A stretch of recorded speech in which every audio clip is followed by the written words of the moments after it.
Good evening and welcome to this meeting of the Housing and Communities Select Committee. I am Councillor Claire Simmons, Chair of the committee, and I will be chairing tonight's meeting. The event is being streamed live on YouTube, and members of the public and the media are welcome to watch the meeting remotely and listen to the discussions taking place. Now I would like to welcome all those in Committee Room 1 at Kensington Town Hall and everyone watching on YouTube. Before we proceed with the meeting, I would ask members of the committee, please make sure your mobiles are silent or switched on. And we will start with 72 seconds of silence to remember those who lost their lives in the Grenfell tragedy.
Thank you.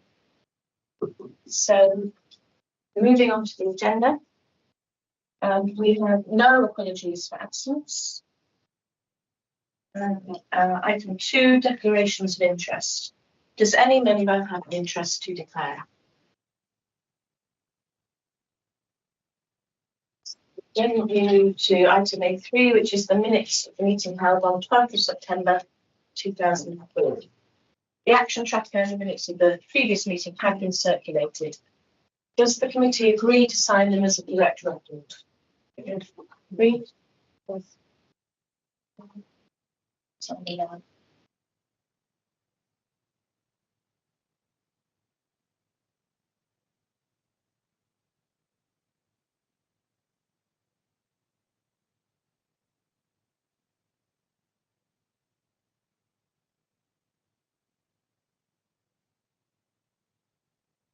Item A4, Housing, Social Investment and Communities Budget Proposals 2025-2026.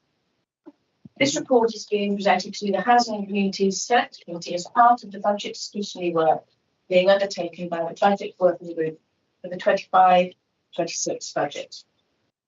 This report provides the committee with details of the services under the committee's remit: housing and social investment and communities, excluding community safety and economic development. Yana Dupries, Head of Income that's fine. So Councillor Salt McVeigh and Councillor Sarah Addenbrooke will be presenting the report alongside Dan Hawthorne, Moira Ugoji and Neil Isaac. I don't actually slide. Yeah.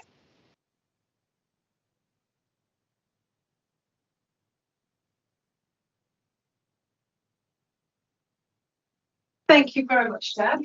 So I'll be brief on this, and I think the report speaks pretty much for itself. From the housing point of view, the aspect I'm here talking about is the temporary accommodation part, which, as it says, and has been under significant pressure all throughout London. And we're actually putting in a growth bid this year for it to acknowledge that 2.5 million new growth bid.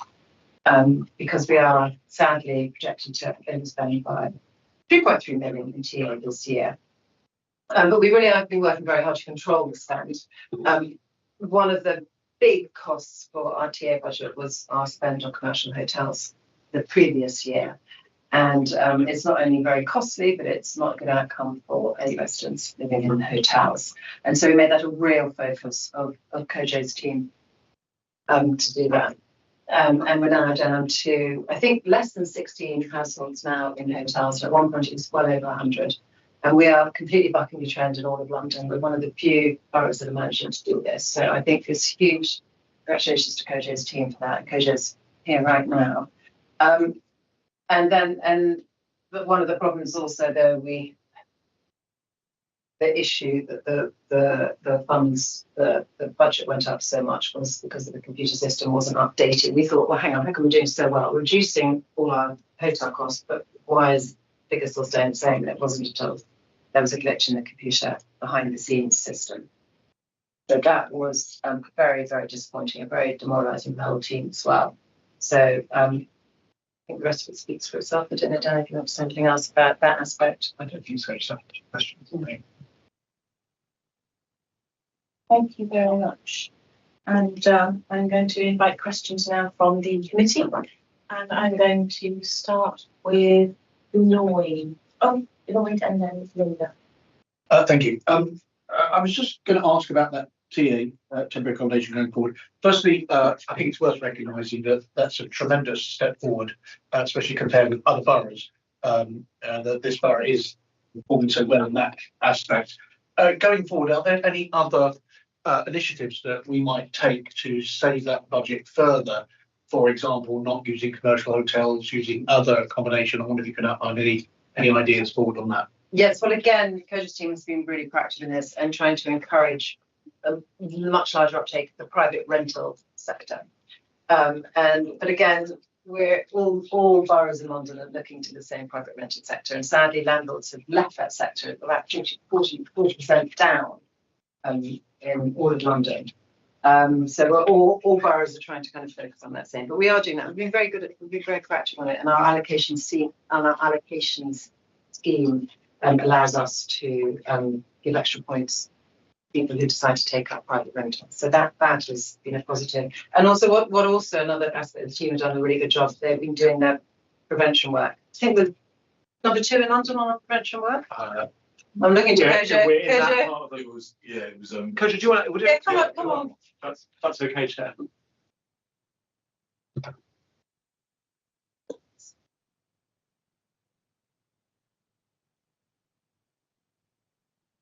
Because the more we can prevent people actually becoming homeless, the better it is for them. Full stop. Yeah, so we met with central government a few weeks ago, and at the moment we're bucking the London trend in relation to preventions. So the London average is around 49%, and we are operating at about 78%. We were informed, and then there was a specific quarter earlier this year where we had the highest volume of preventions in London. I think it was Q2. But you know, the cost of accommodation itself is going up, and this is having an impact on the temporary accommodation budget. So there's quite a number of landlords who have requested increase on in terms of their rates. I had a meeting with a provider yesterday who basically said that a lot of the landlords even want increases. Well, I mean, if we don't provide the increases, then they're going to be leaving. And the increase in the local housing allowance rate, which was announced which came into effect in April of this year, we determined as it probably had an unintended consequence because landlords have subsequently asked for more funds. So it is a better outcome financially for the resident, but because we need to ensure that the accommodation is affordable for the residents, that means we have to pay more cost to keep them in those properties. Linda? I have 2 questions. One is housing needs 4.2 on page 21. It's about the other pressures, including upfront payments. Be interesting to see whether or not you could do a breakdown of those 2 costs. Because at the moment it just says 1,000 with the. Sure we can, yes. 7,000 We for moving can. households into cheaper private rented sector accommodation. And 192 in staffing and removal costs. We have seen a breakdown of that, and the removal costs are actually quite significant, and that's something I think we're focusing on, and storage costs as well for residents with some of their items in storage. So I think again, Koja's team is focusing on that. We can definitely provide you with a breakdown of that. Yeah. Yeah, that's fine. Yeah. So the moving of residents, so the 137 is the incentive payments that we pay to landlords, which is typical in terms of supporting residents into POS accommodation, and in terms of the removal cost and the staffing costs we can. And the other question I had was on page 25, which is about removing vacant posts and housing needs. I find it interesting, this, because I think that perhaps we should be looking at it by saying what staffing levels do we need to be able to deliver an efficient service. At the moment, unfortunately, I find it difficult to get responses from housing needs at whatever level. I see you appear to be reverting to your own old methodology of dividing into specializations, which I think probably is a good idea. But I'm just concerned: are we sufficiently resourced in the department to be able to deliver the need efficiently and effectively? Thank you. That's a very good question. One I asked myself, because if this is our largest growth area, then surely this is where we should be putting a lot of our resources as a council. And I have been reassured by Koja that these posts are the duplicates and that the correct staff in the correct place. But one of the problems we've experienced is that you've evidently had a high turnover of staff within that department. People, when they've left, have sometimes closed cases rather than handing them on. And therefore, is it a question that you can't attract the right staff, or is it that there's insufficient training, or what is the position? Because changing the operation doesn't seem. Yeah, so Councillor, there's a combination of factors. So we have had a high turnover of staff. Unfortunately, at the moment, there has been a high turnover of staff across London in homelessness. Post-COVID, quite a lot of people who were experienced in the sector actually left the sector to do other things. We have been looking across London in terms of actually training staff to skill them up in relation to, because it's quite a technical role in terms of understanding the homelessness legislation and how to apply the homelessness legislation. Yes, we've got the general customer service and the soft skills across the board, but there are quite technical aspects to the role as well. At the moment, we have had quite a stable group of staff. So in the particular area you're talking about, there was a consistent flow of officers leaving, and those cases were transferred to other officers or were not being picked up. We're actually redesigning our model, which should be starting early next year in terms of the calendar year. And we've just embarked on a recruitment campaign, and we've got a new service manager coming in. And there have been instances where the particular inbox, we've not been receiving, you've not been receiving responses to emails, and you're not the only one.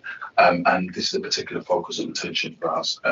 We do have ongoing training internally and externally that happens, especially because the legislation shifts quite a bit with new case law coming through. Our review team, our homelessness review team, is one of the best review teams in London, and they are actually helping train the frontline staff in terms of homelessness prevention. But yeah, all I can say is that what we are working towards is definitely trying to improve the service delivery. Resources is one factor, but the fact is that there have been emails, for example, sent to specific staff in the organisation, and for me, that's not about resources. That's about people actually having the right attitude and aptitude to respond to emails when they get regular contact and communication. So there's a training piece, there's the recruitment piece, and there's the culture piece. And all of those things are things that we're trying to address. But just to add, Sorry, you must admit in some cases, people will have a delay due to the fact that there might have been 3 housing officers dealing with their case. Can't make. I'm not quite sure whether you're talking about getting rid of voids or whether you're getting rid of vacancies. No, so the fact is that if there is a member of staff who has a case and they leave the organisation, then what technically should happen is that the manager should pick up that case and then allocate it to somebody else. So part of it is just about the way in which we're managing the caseloads. But as far as I'm concerned, there is not a reason why, if you're sending client staff an email, you should not be getting a response. And as always, I'm always available for you to contact me if you're not getting responses. But we are looking at the service as a whole and looking at redesigning the service. Thank you. thank you, Chair. I'll just pick up really what Councillor Wade was talking about. Likewise, my experience at the moment is pretty similar as I've made to the lead member. It is almost impossible as a councillor at the moment really to deal with any housing cases. Basically my experience. I accept the challenge that you have with staff, but it may well be a question of if the staff aren't there, and if it is becoming challenging to recruit and retain them, maybe you do need to look at other ways of processing these sorts of caseloads. It was interesting when you were talking about the skill set required for housing officers, and the first thing you said was it's an incredibly technical role, which of course it is. You need to understand the housing legislation. And then you mentioned the soft skills. But of course, for many people who are interacting with the housing service, almost the first thing they're almost expecting to see is the soft skills in a sense, because they're often people in quite difficult, quite vulnerable situations who are approaching the council in one form or other. And it's often been, certainly most of what I've had, is the soft skills where the interaction often falls short. And people will come and say, oh, the housing officer said this or said that, or didn't seem to understand, didn't seem to care. That sort of, it may not be necessarily their intention, but it is incredibly difficult. So I do sympathise to some extent in terms of finding the right people to do that with.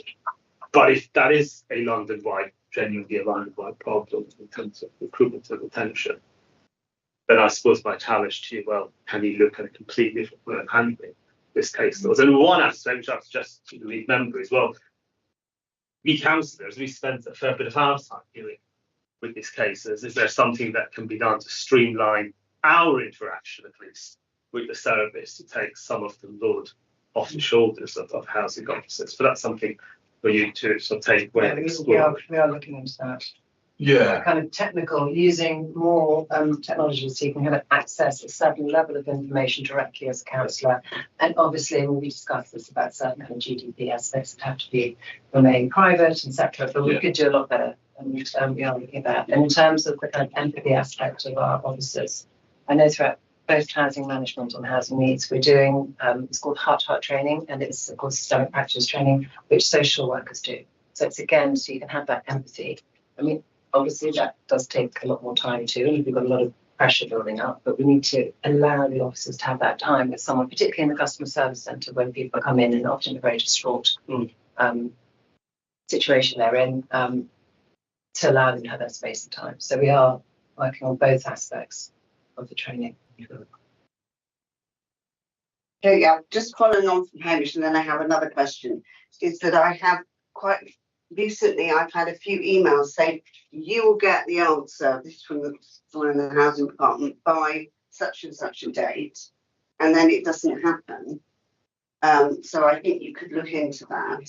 There's no point sending out an email saying you will have your answer by the 15th of December if it's not going to be there by the 15th of December, because then if I get something like that, I'll go back to them and say, oh yeah, it's been processed and I'll come back to you. And then I can't. So that's just a comment. But my question is really about encouraging homeless people into private sector accommodation. So A, how do you do that? And B, it says here on page 24 that they are allowed to stay on the housing register at the same time. So I would like to know how that works, because, you know, I have residents in my ward who have been put into sort of housing association accommodation. They want to come back onto the housing register, but they can't.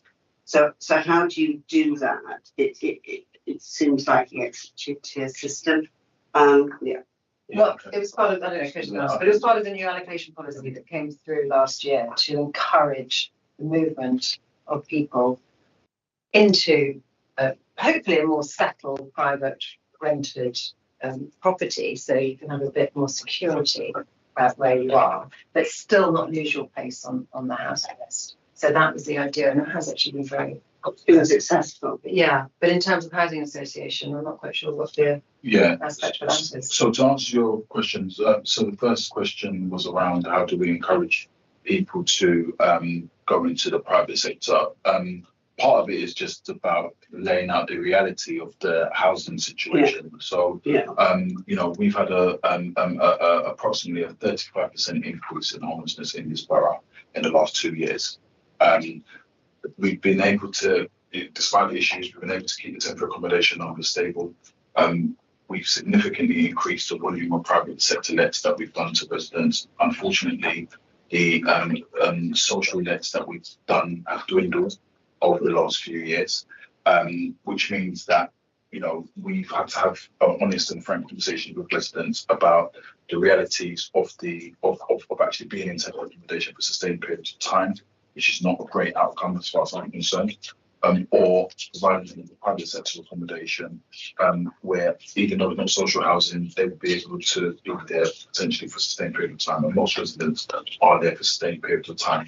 With the allocations policy, which we did bring to scrutiny either at the end of 2022, or I think it was the beginning of 2023, before it got approved by the leadership team, basically what it does is it incentivizes people to go into the private rented sector. So rather than going into temporary accommodation and being in temporary accommodation for 15 or 20 years, waiting for a property whereby your housing circumstances may change, you go into the private sector, and we help you find a private sector in an area of your choice. But what you do is you have more points for taking that private sector option. If somebody doesn't want to take the private sector option and they want to go into temporary accommodation, they're entitled to do so. However, they will have less points. So I understand how it would incentivize people to take private sector, because, you know, this is the deal. You take it, but you're not losing anything. But won't it inflate the number of people on the housing list, which is already very long, because you'll have people who will be going into private accommodation. You know, obviously there's always more and more people coming up, and they can be in private accommodation for a long time, but they'll still be on our housing lists. Yeah, not necessarily, because the fact is that if the allocations policy wasn't there, a lot of these households who we would have a duty towards would be on the housing list in temporary accommodation awaiting social sector tenancy. So this is why I was mentioning earlier about the technical aspects of the role, because you have to go through the legislation and determine what duty, if any, is owed to the resident under the provisions of the Homelessness Reduction Act. And most of the residents we would ordinarily have a duty towards. On the specific question of someone who is already in a housing association property and wants to get back in register, Koji can tell me if I got this wrong, but because that person is already in a social tenancy, they would not be considered homeless. So they wouldn't be in a position where they would normally be considered eligible for going onto the register at all. Absolutely. Unless there was some very specific circumstances which meant that that tenancy was coming to an end for some reason, but that would be relatively rare. Yes. In the normal scheme of things, they would need to apply to their own landlord for a transfer, but they wouldn't be able to come back onto our register because bluntly they wouldn't be homeless. All right, thank you. Thanks. My question is similar to the questions Lloyd and is asked in page 21.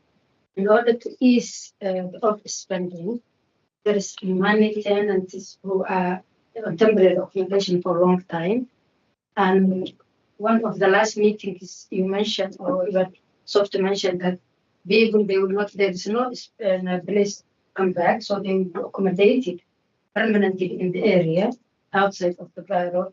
So why that doesn't work? Because if the people who are temporary for a long time, they were given a permanent accommodation in other areas, I think, there will be no need commercial hostels who are very expensive, and the overspending will be reduced. So is that possible?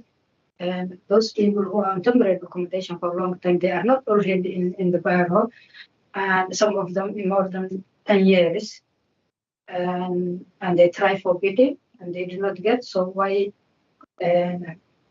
accommodate permanently and outside of the borough? So it's possible, isn't it? It's just that we can't impose it. Yes. So the household has to agree. The household has a decision to make about whether they are actually settled where they've been for many years and are happy to accept exactly what you're saying, to kind of come off the books and go into settled private rented accommodation where they are, or to stay in term accommodation in the long term hope of social housing in Kensington and Chelsea one day. And some will choose option one, but to the extent, when people choose option two, and that is their right to choose option two, then they stay on our register and they stay in temporary accommodation. So we're still in the relatively early months of presenting these options to residents in this way. And I think we're expecting that we will get significant numbers of people taking up that offer, but it's never going to make the problem go away because it's only by people's choice. But I think it's a very good question, because often people create their roots where they are, their children go to school, you create doctors, you create all of that, and you applied in 10 years ago or something,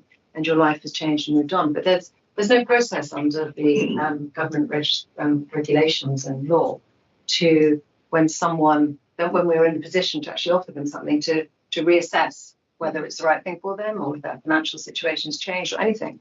I mean, we are stuck with the legislation as it is. Yeah. So what we have done is when we started a project where we are working with households who have been in temporary accommodation out of the borough for 9 years plus, to support them, and reassess their circumstances to determine whether or not they would be interested in taking a private sector accommodation in the area where they've been. So, for example, if you've been in Enfield for 10 years, that might seem like home to you.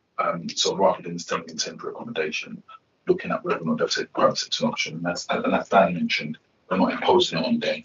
It's just a general conversation with them to determine whether or not they would be looking at or they would consider moving into the private sector in those areas. And we have had it take up with those conversations with some of those residents. I think they can be encouraged if to tell them there's no option, they can come back here because we don't have property. So if people were, tell them the truth, because when they are bidding, they are hoping they will get, when they come back. But if they were told that in our borough there's no properties at all, so you have this option. If you want to stay forever in temporary accommodation, if you want to get a permanent place in the area where your children already have education, adopted, they have schoolmates, friends, I think they will accept it. But we have to encourage them, not impose, but encourage them. We can't say to somebody, if we've got a duty towards them, we can't say to them that there is no option. Yeah, and the truth is that the chances are long term and remote, but they're not zero. Yes. And it would be wrong to tell people that it's zero chance of them getting somewhere, but they'll just be waiting a long time and bidding a lot of times. And some people choose that they want to hang on to that shred, however much of a shred it is. Yeah. And so we absolutely put the facts in front of them, and the facts are very stark, particularly for bigger households.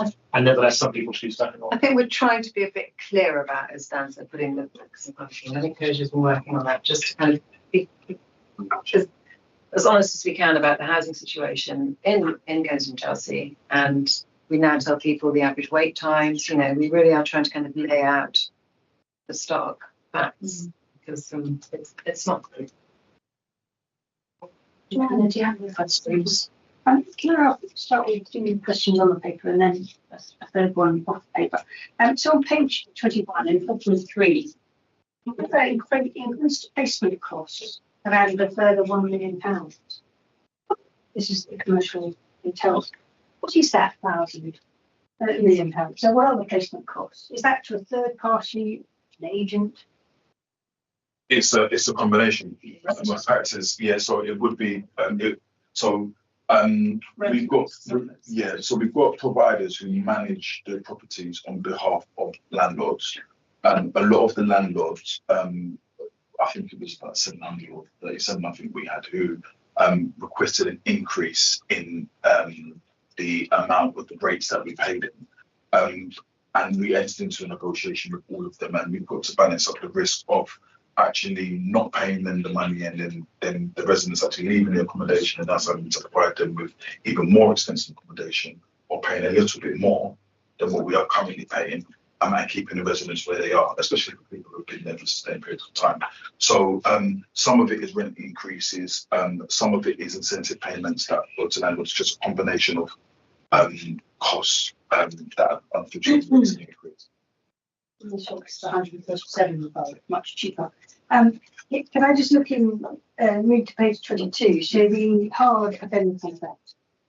I didn't really understand that you were expecting 200. I might ask Christine to join us for this one. Thanks so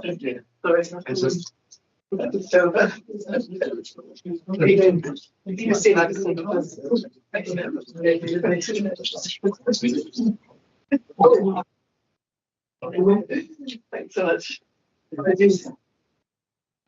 So on this one, you were expecting a 250,000 saving. So presumably you had some base costs, and then it's been extended, and it's now costing you 1.9 million. So I appreciate that's extended to April 2025, but that's a massive difference between a saving of 250 are not the base costs anyway. So why is it 1.9 million as opposed to 500,000 or a smaller, more reasonable sum? That seems ridiculously large. Yeah, so it is the additional costs this year are a mixture. So some of it is there is the contract that we have now. We pay a monthly fee which is fixed, and that cost when the contract had expired and we needed to extend it, that went up kind of disproportionately. So they added more on, but we were in a no choice position. We needed to extend. We needed the continuity. So some of it is that. Some of it is a large increase in addressing reactive maintenance that we had probably been missing. So we're catching up with ourselves. And some of it, actually, by the time you get your Q2 results, should have been charged to capital and will, at the next turn of the handle, end up being charged to capital. So we're expecting to see some of that figure go down. And we're also working on reducing the reactive and moving towards a more planned approach over the course of this year. But it is, unfortunately, because we're having to renew the contract, and we knew that in doing so there would be a short-term problem, but hopefully in the longer term we'll actually get the contract set up in a way that allows us to manage it much better, because at the moment it is very, very reactive and we haven't got as much control as we need to have around what it is that we're doing, and we're still getting unsatisfactory results out there. So I still get emails all the time, this is broken, that's not working there. So even though we are spending at quite a high level, actually we're not achieving everything that we need to achieve. So the new contract, once we've been able to go out and procure, we think will be much better set up and easier to manage than this original contract was. So there's an opportunity cost that they've gone for because of the extension. Mm-hmm. But what about the poor delivery of work? How come they're not addressing those poor standards?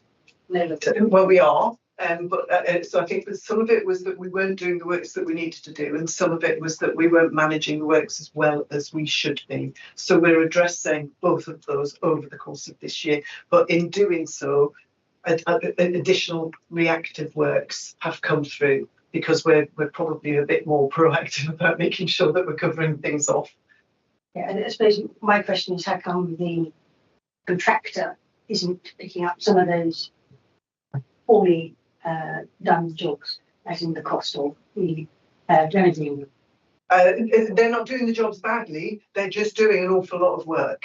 So I think there is an awful lot going through that we previously weren't putting through. Some of the things that are going through, actually, we haven't been able to, just because of the nature of the way the contract works. And that's what we're trying to improve with the new contract. So we've got more control, more grit, because at the moment, quite a lot of the work that is done by our contractor, they're actually subcontracting out, and we pay a management fee on that.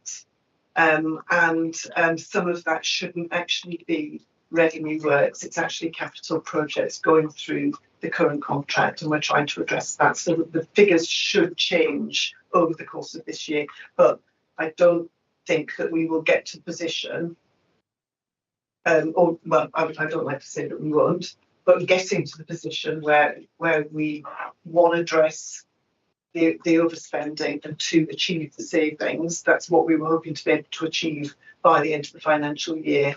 That's looking less likely at this point in time. And can we deprioritise some of the reactive work?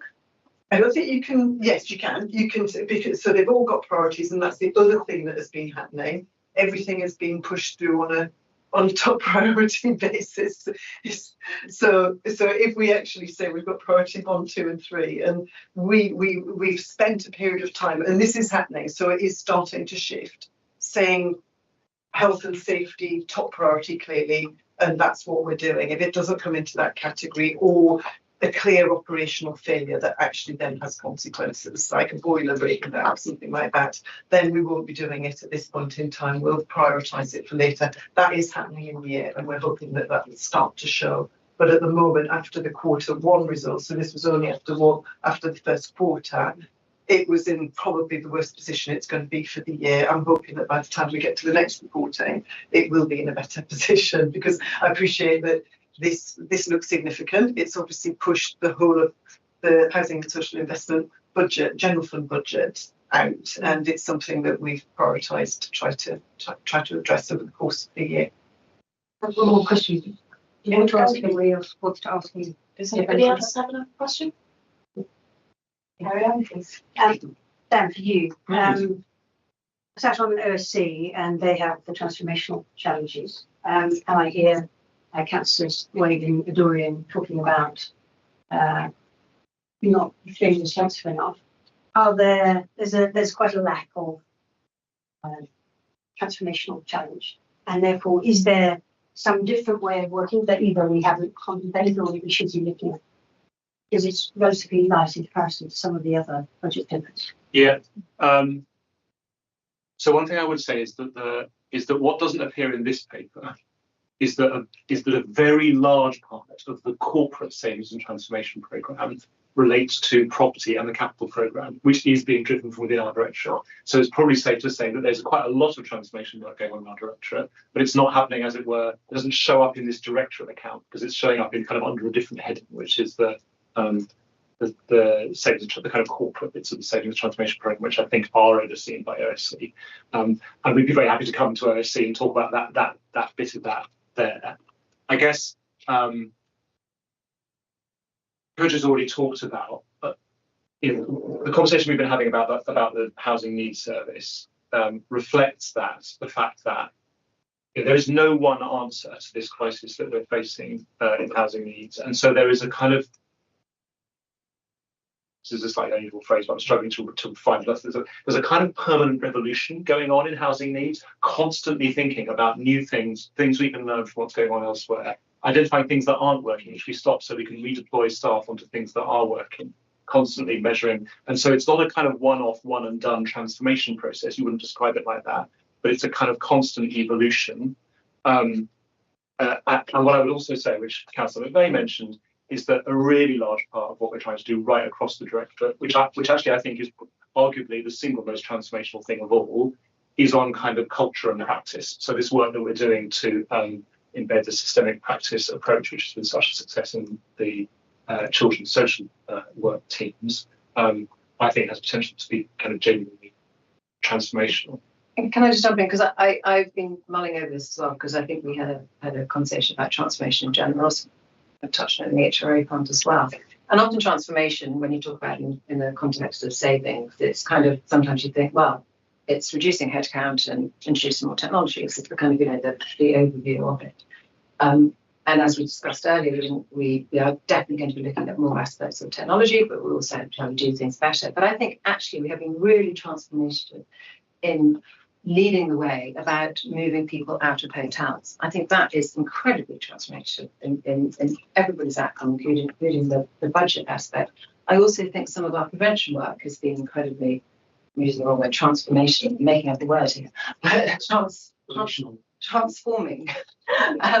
You know, and the way, and we're getting other councils asking us, you know, how are we managing to do that? Partly, you know, we work very well, which I know you two of you went out with our homeless outreach team, which again is part of this budget, and they do an incredible job. And part of that is they knew by name every single person they met. I'm sure as you probably found. Yeah, I mean, I was quite taken. They didn't know everyone, but a lot of them they knew by name, and they knew where they'd been, and they could, yeah. They were new. They were new ones. Yeah. They were new. Yeah, they were new ones. Yeah, but also they knew where they were going. Yeah. They were going to find them.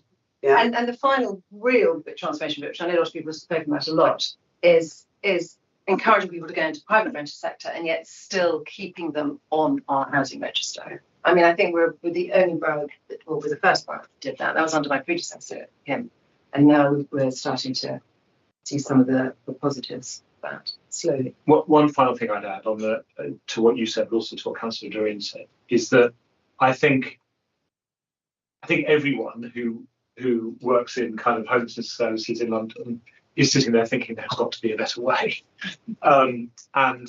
There is some work that's been going on that's sponsored by London councils in collaboration with the Centre for Homelessness Impact, which we are trying to play a bit of a leading role in to kind of work together at the London level to try and figure this out, because there is something London specific about the particular problem we've got in the city.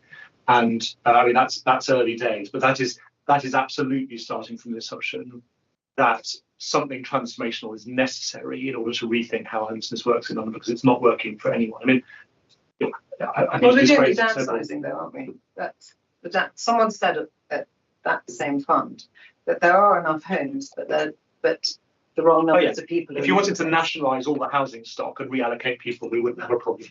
I don't think that solution is on the table. But that's right. It's a distribution of housing problem, not a housing problem. But the kind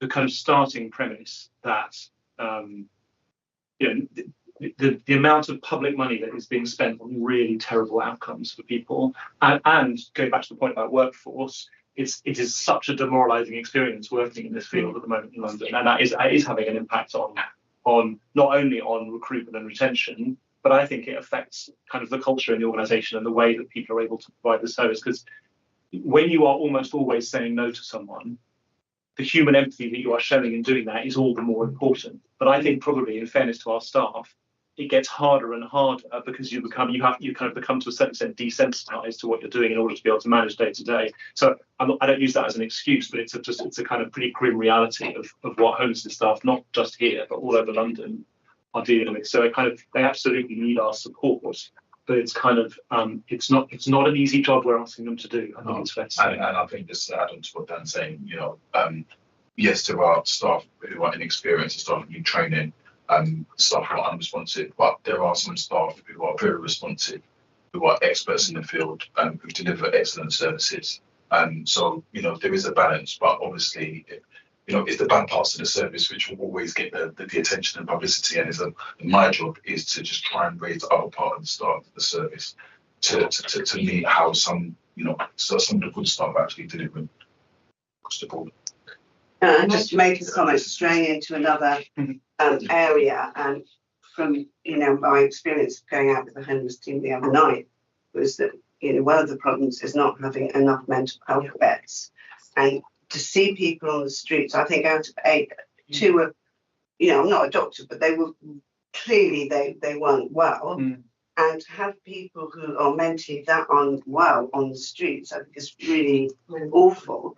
And so, that's another aspect of how do you deal with it.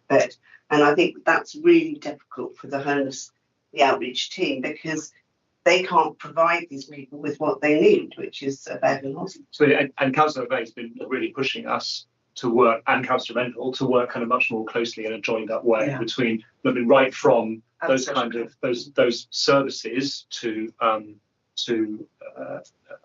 vulnerable adults, where which are kind of crossing over in between kind of health and housing needs. But also there's a whole bunch of issues to do with kind of housing and accommodation more generally in the borough, where we need to be, where that kind of specialist need, all the way from sheltered housing through the care system and so on, where our directorate and the adults directorate needs to be working really closely together. Aging population. Yeah. Linda. Linda, Linda, you had your hand up there.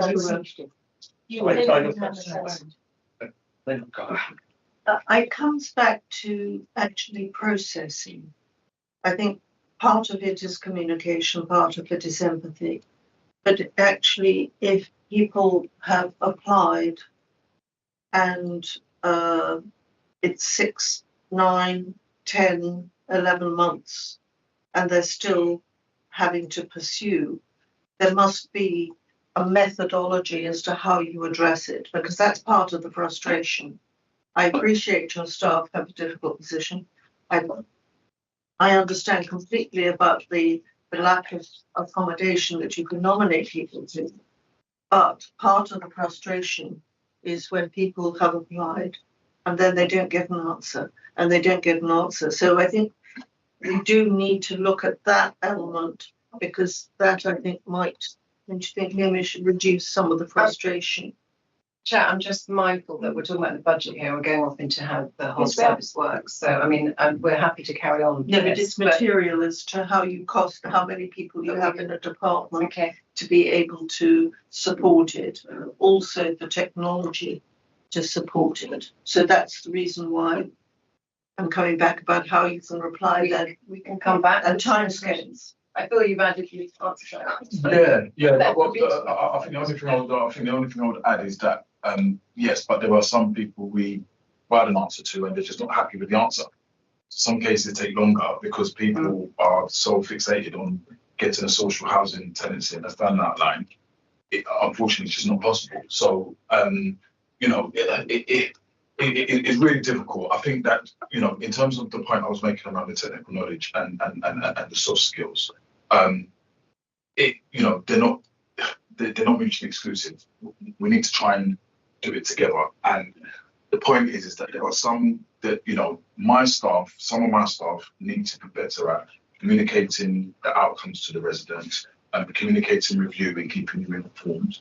And following the processes that we book, because it's not like we don't have processes, it's applications of the processes.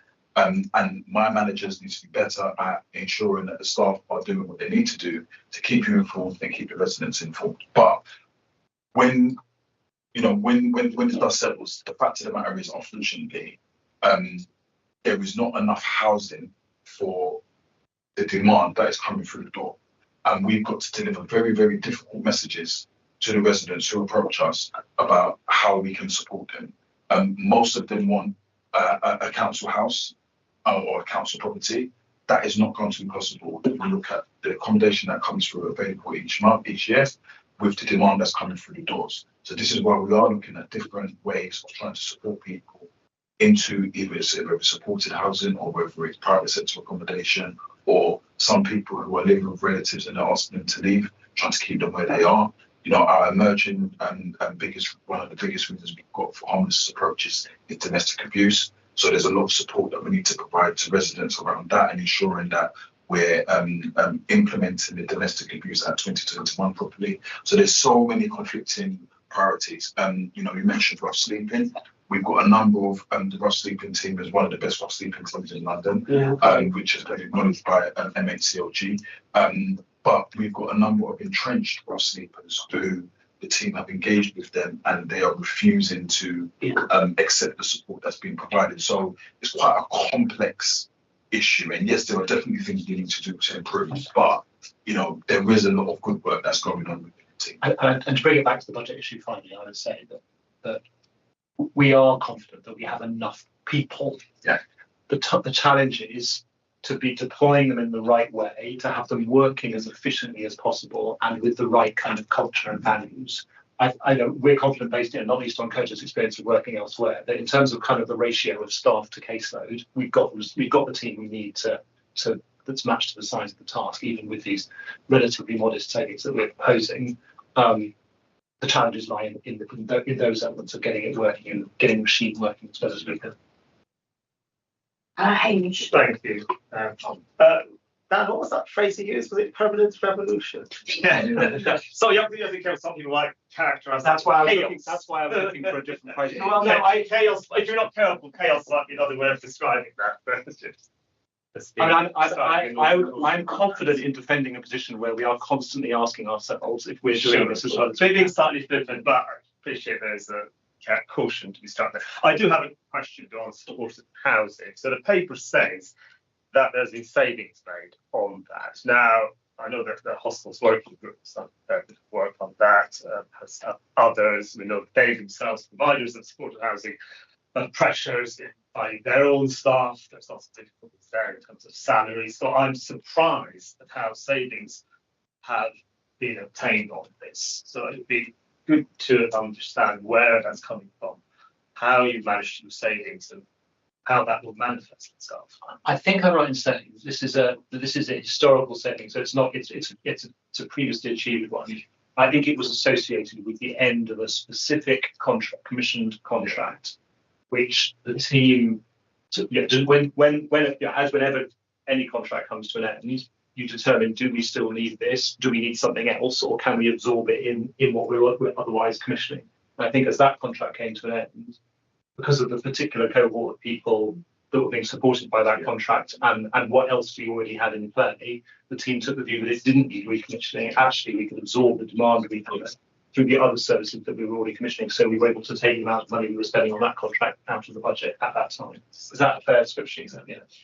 So what is the current state then of investment in support or expenditure rather for the next budget year? We signed a decision just the other day increasing 1%. So, yeah, I mean, we're still supporting the cohort that needs support as much as we can. We probably need to come back to. So was there a KD? I must have missed that. That's to look at the KDs. I mean, the hostel in the Cornwall Road was closed. So is that the contract you're talking about? I think it is. Is it, or is it? Is it No, it was a different one. Was it a different one? Yeah, it was a different Come one. back. And I mean, I have to say this, I don't want to kind of spoil what we're going to say in our report, but the outreach team people said that has caused them problems.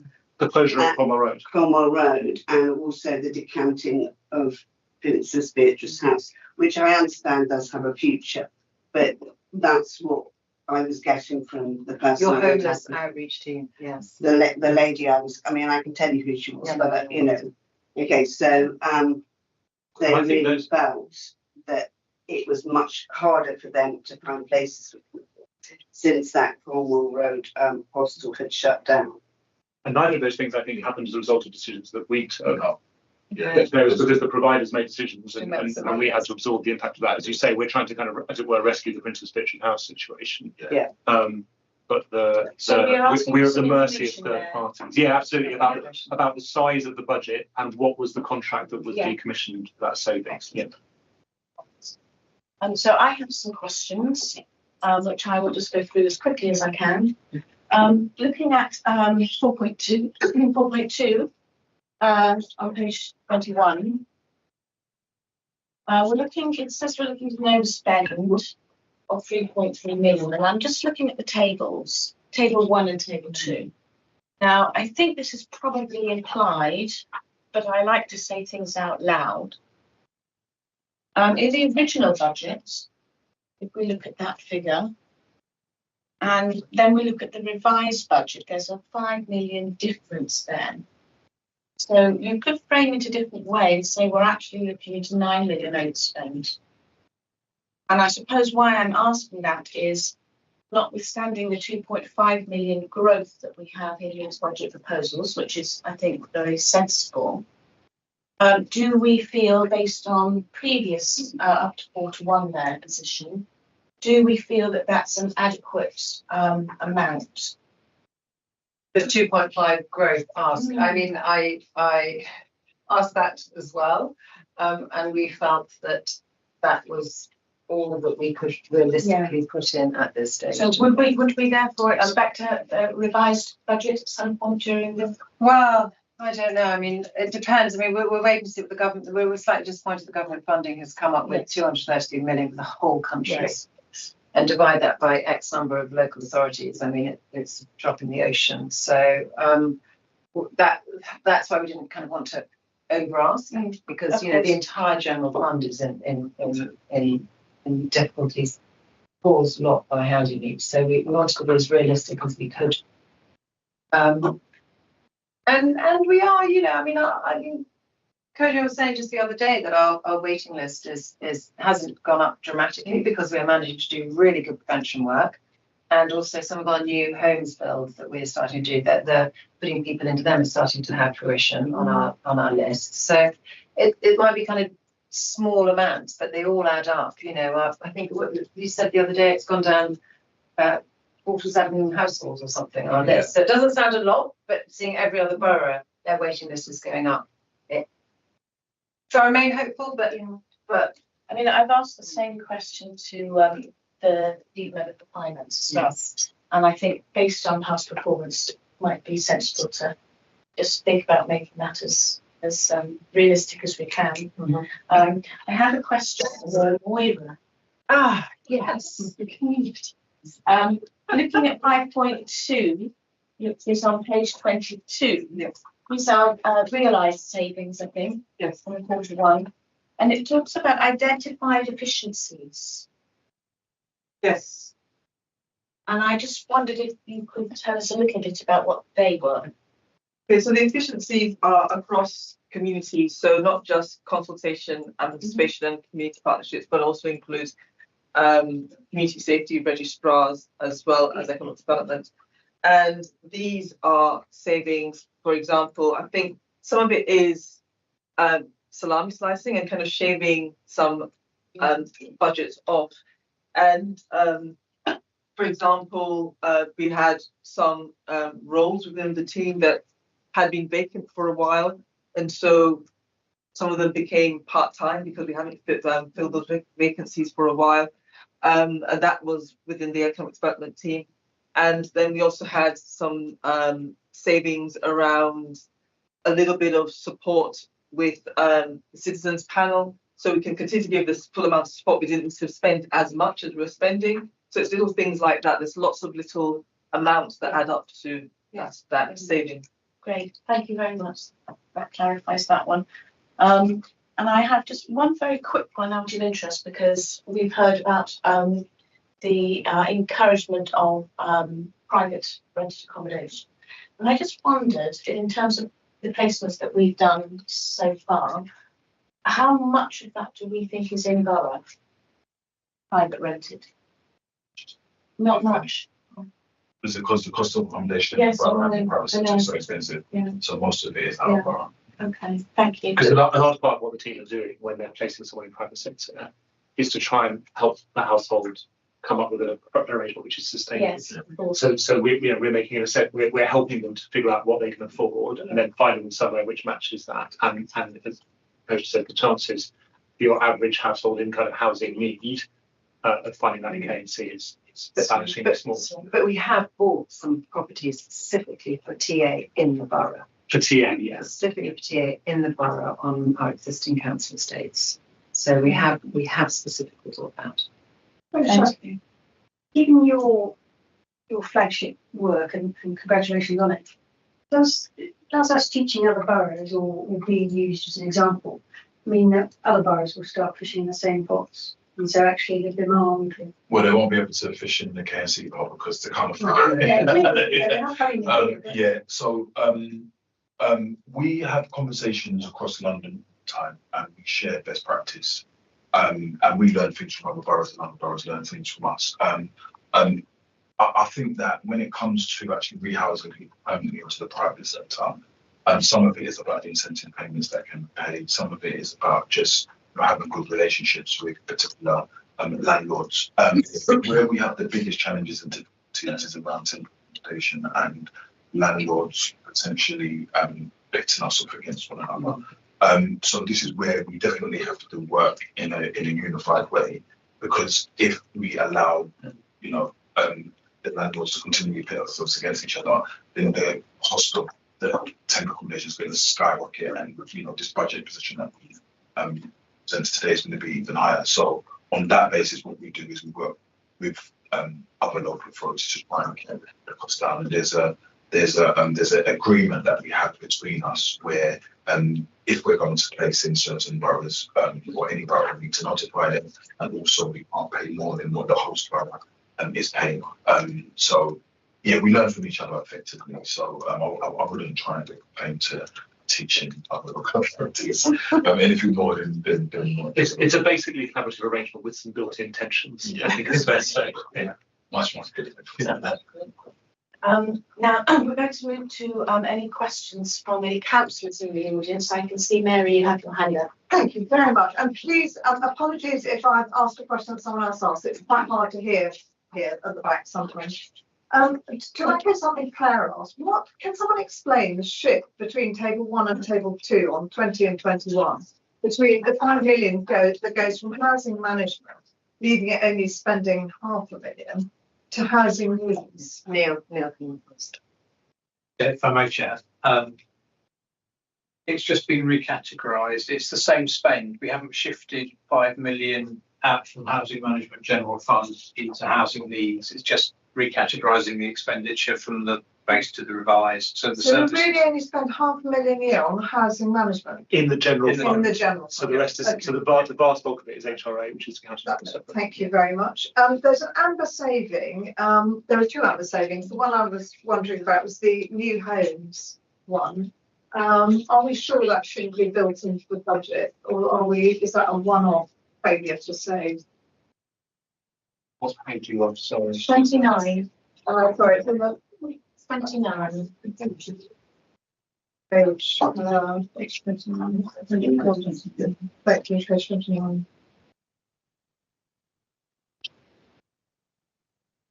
I understand the FM one is supposed to be, rectified next year as we get into the new contract. But the additional incomes from letting a number of dwellings of the new homes and growth. Oh yeah. So that is you'll remember that the New Homes Programme has as well as having social rent, it also has intermediate and private rent in it. And so the social rents go into the HRA, but the intermediate and private rents come into the general fund.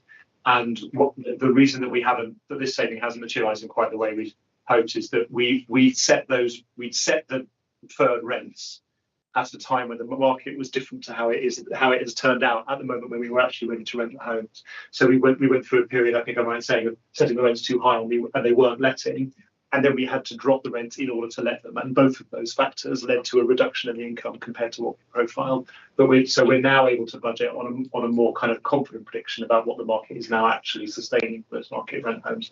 But that means we're going to carry on sustain, not being able to make that saving. Well, we have to adjust the expectation in future years to make sure that it's matched to the. But as there are more homes coming on stream as further new blocks come out, actually overall the net amount that we'll be bringing in will continue to grow. It's just it won't grow at quite the rate per dwelling that we've modelled at the point that the programme started. And the next year's budget takes cognizance of any. I think I'm right in saying the answer to that is yes, but we can take that away and double check. And then there's no mention of any savings in housing management. That's presumably because so little of it falls to the general fund. Correct. And is going to be found in the. Although actually, hang on, that said, there's one line in that savings. The Lancaster West team budget resized to match staff and establishment. That is in housing management. That's a small portion of the Lancaster West budget that's paid for from the general fund. And so I mean, it's admittedly modest compared to some of the other figures, but it's worth saying that is one thing that is in housing.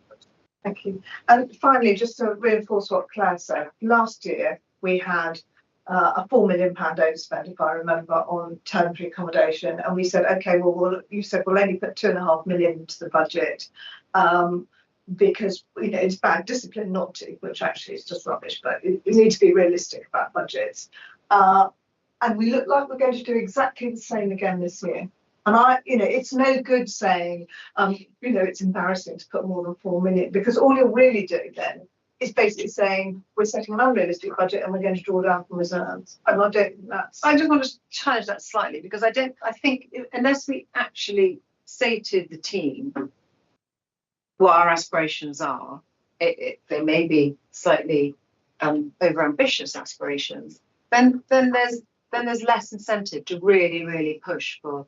Incentive comes from good management. Well, yes, but also if you have a goal that you're trying not to just kind of just spend just because you can ask for the money, and to actually put in here that actually we would ideally, I think we would have been on target. This frustrating thing, I think we would have been on target if the back system of the computers hadn't let us down, and because the team were doing so well about taking people out of the private, the expensive hotels, and we were almost going to get there. And then suddenly, I can't really explain it very well, but the back system where the landlords were putting their rent up hadn't materialised on the front face of the computer system. But I mean, it's still a cost. Yeah, I guess the other thing I'd say is that it's not the case that we are sitting here kind of secretly thinking it's going to be 4 million more, but just budgeting for 2.5 because we don't want to ask for any more. It's more just that based on what we know now, 2.5 is our kind of prudent estimate. It is certainly true that what the last few years' experience show is that this is incredibly hard to predict, because so much of it is driven by forces that are outside our control, both kind of pure market forces in the housing market, but also, for example, as Kojo said, kind of unintended consequences of various government interventions and so on. So kind of, it's very hard for me to sit here and say I'm sure it's right. But equally, I'm not sitting here saying I know it's wrong and I'm putting something wrong in. Does that make sense? It's not a very satisfactory answer, but it's kind of, we're playing the hand we've been dealt in the best way that we can. It does. It's just a bit, 2 years in a row would be unfortunate, and perhaps it has an impact. But again, for the central contingency, if we're saying that really it's not the place to budget for it here because it's too lumpy, it actually needs, arguing for a bigger central contingency maybe in order to prudently budget. Yeah. Thank you. So should we bring that up to the OSC? I'm sure there will be some recommendations. Yes, I'm sure have been already from other committees. Thank you. Pretty, did you have your hand? Yes, thank you, Chair.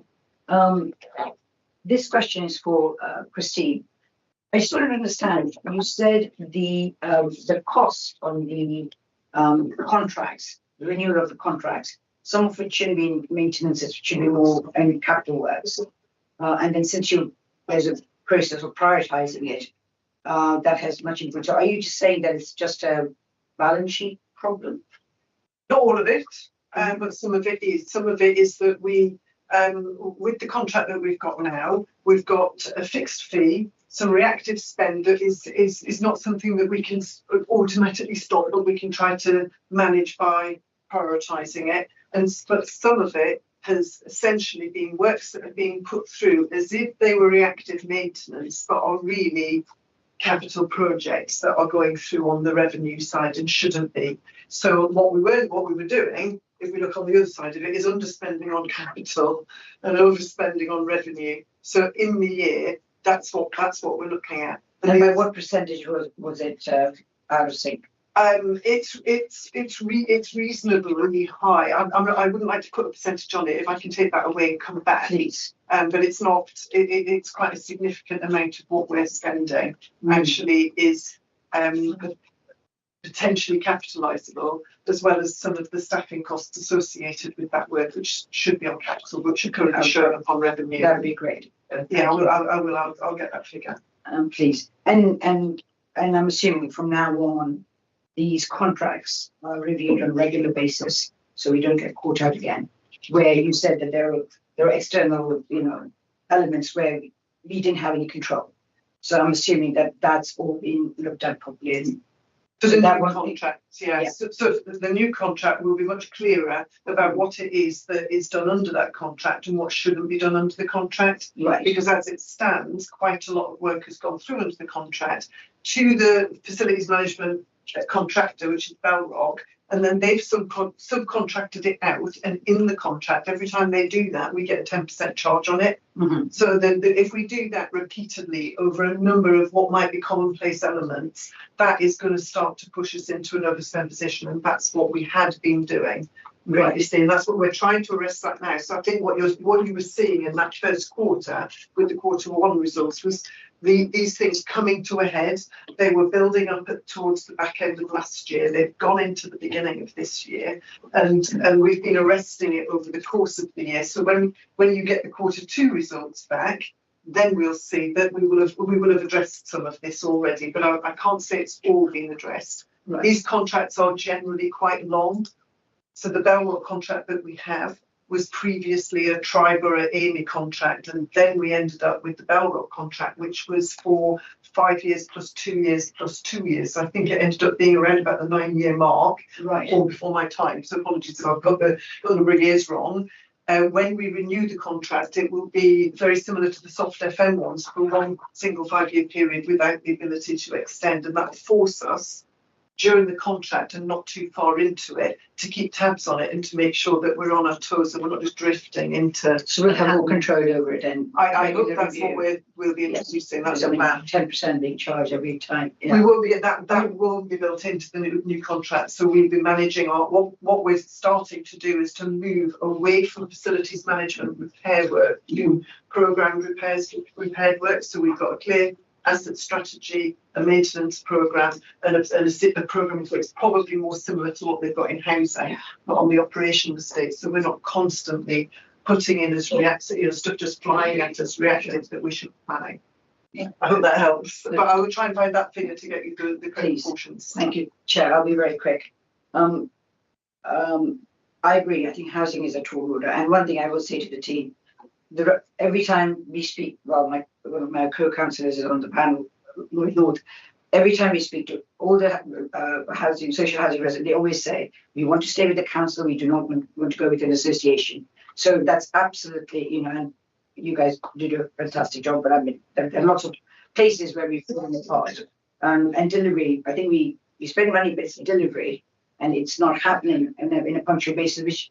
And I think I will sort of take that point further from what Councillor Wade and Councillor Adorian said, that we are, lack of staff, then lack of response. There's the process is not efficient enough, and the side effect of that is it's costing us money. But one case could take X amount of money. Instead, it's just prolonged. So I mean that's just an observation.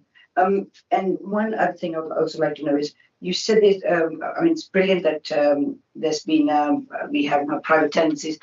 Can we quantify what saving are we making?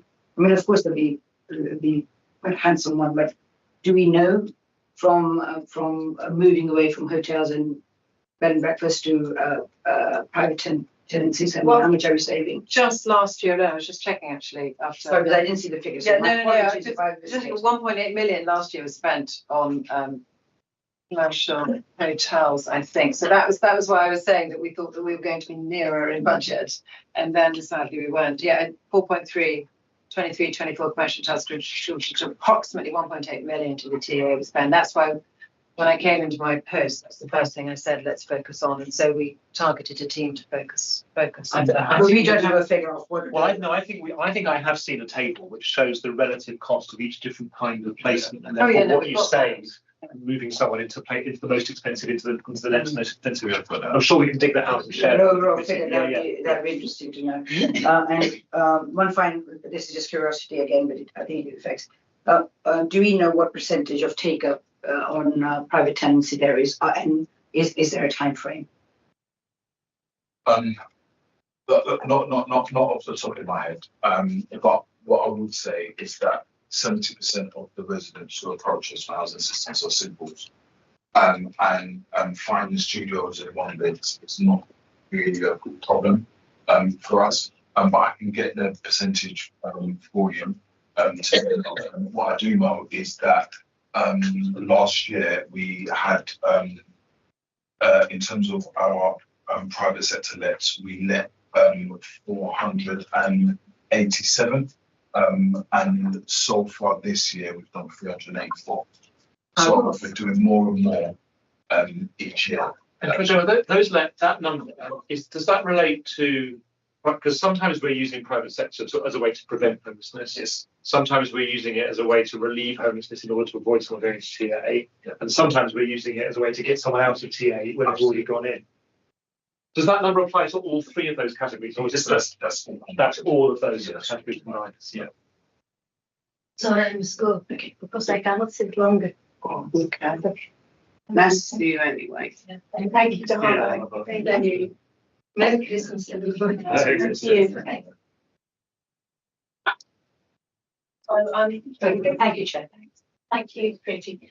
So I think we've had a very full and interesting discussion there.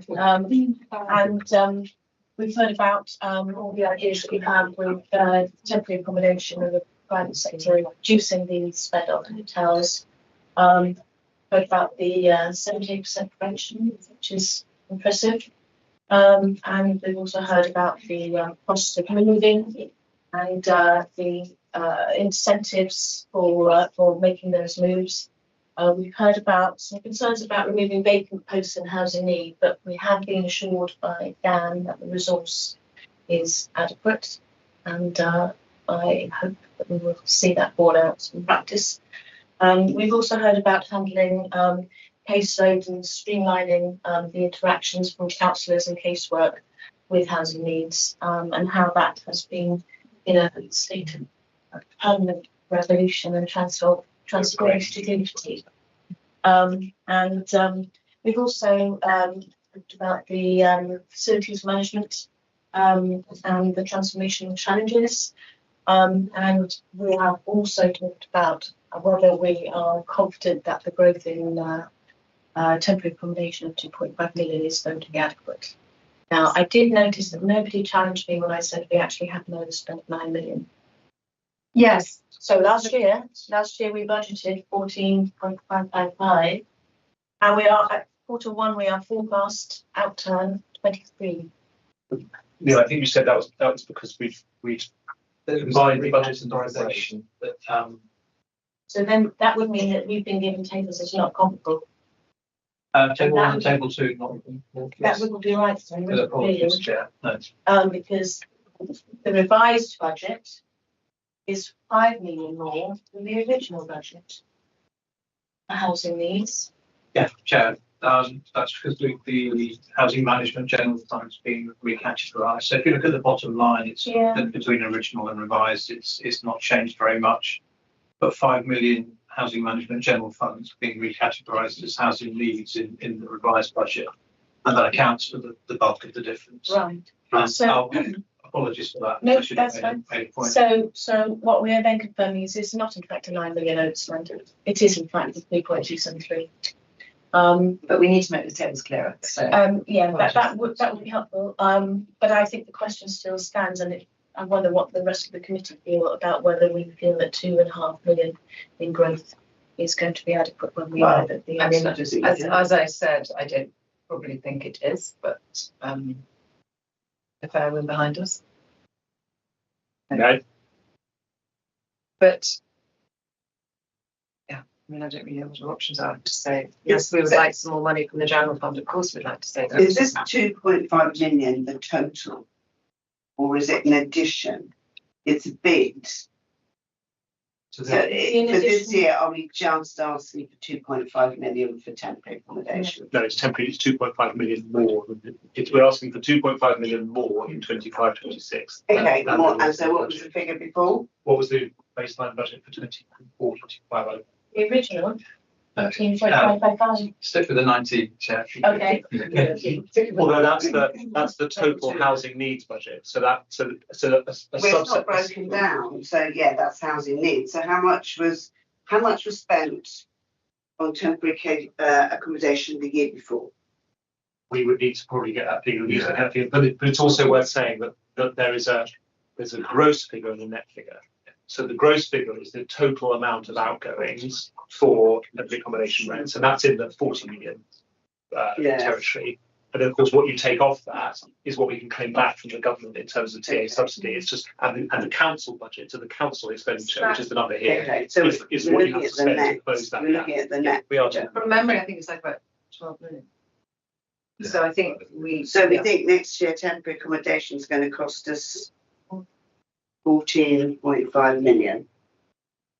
15 million. again, depending if the government decides to step in, change the Sure, area on yeah. LHA and decides to give more money towards prevention. I mean, there's sort of few unknowns, not many unknowns, but a few. I won't be holding my breath. No. So as a committee, do we want to make a suggestion that that figure be reviewed? Upwards. Well, I mean, reviewed to be realistic. I think the problem is we just don't know what the temporary housing is going to be.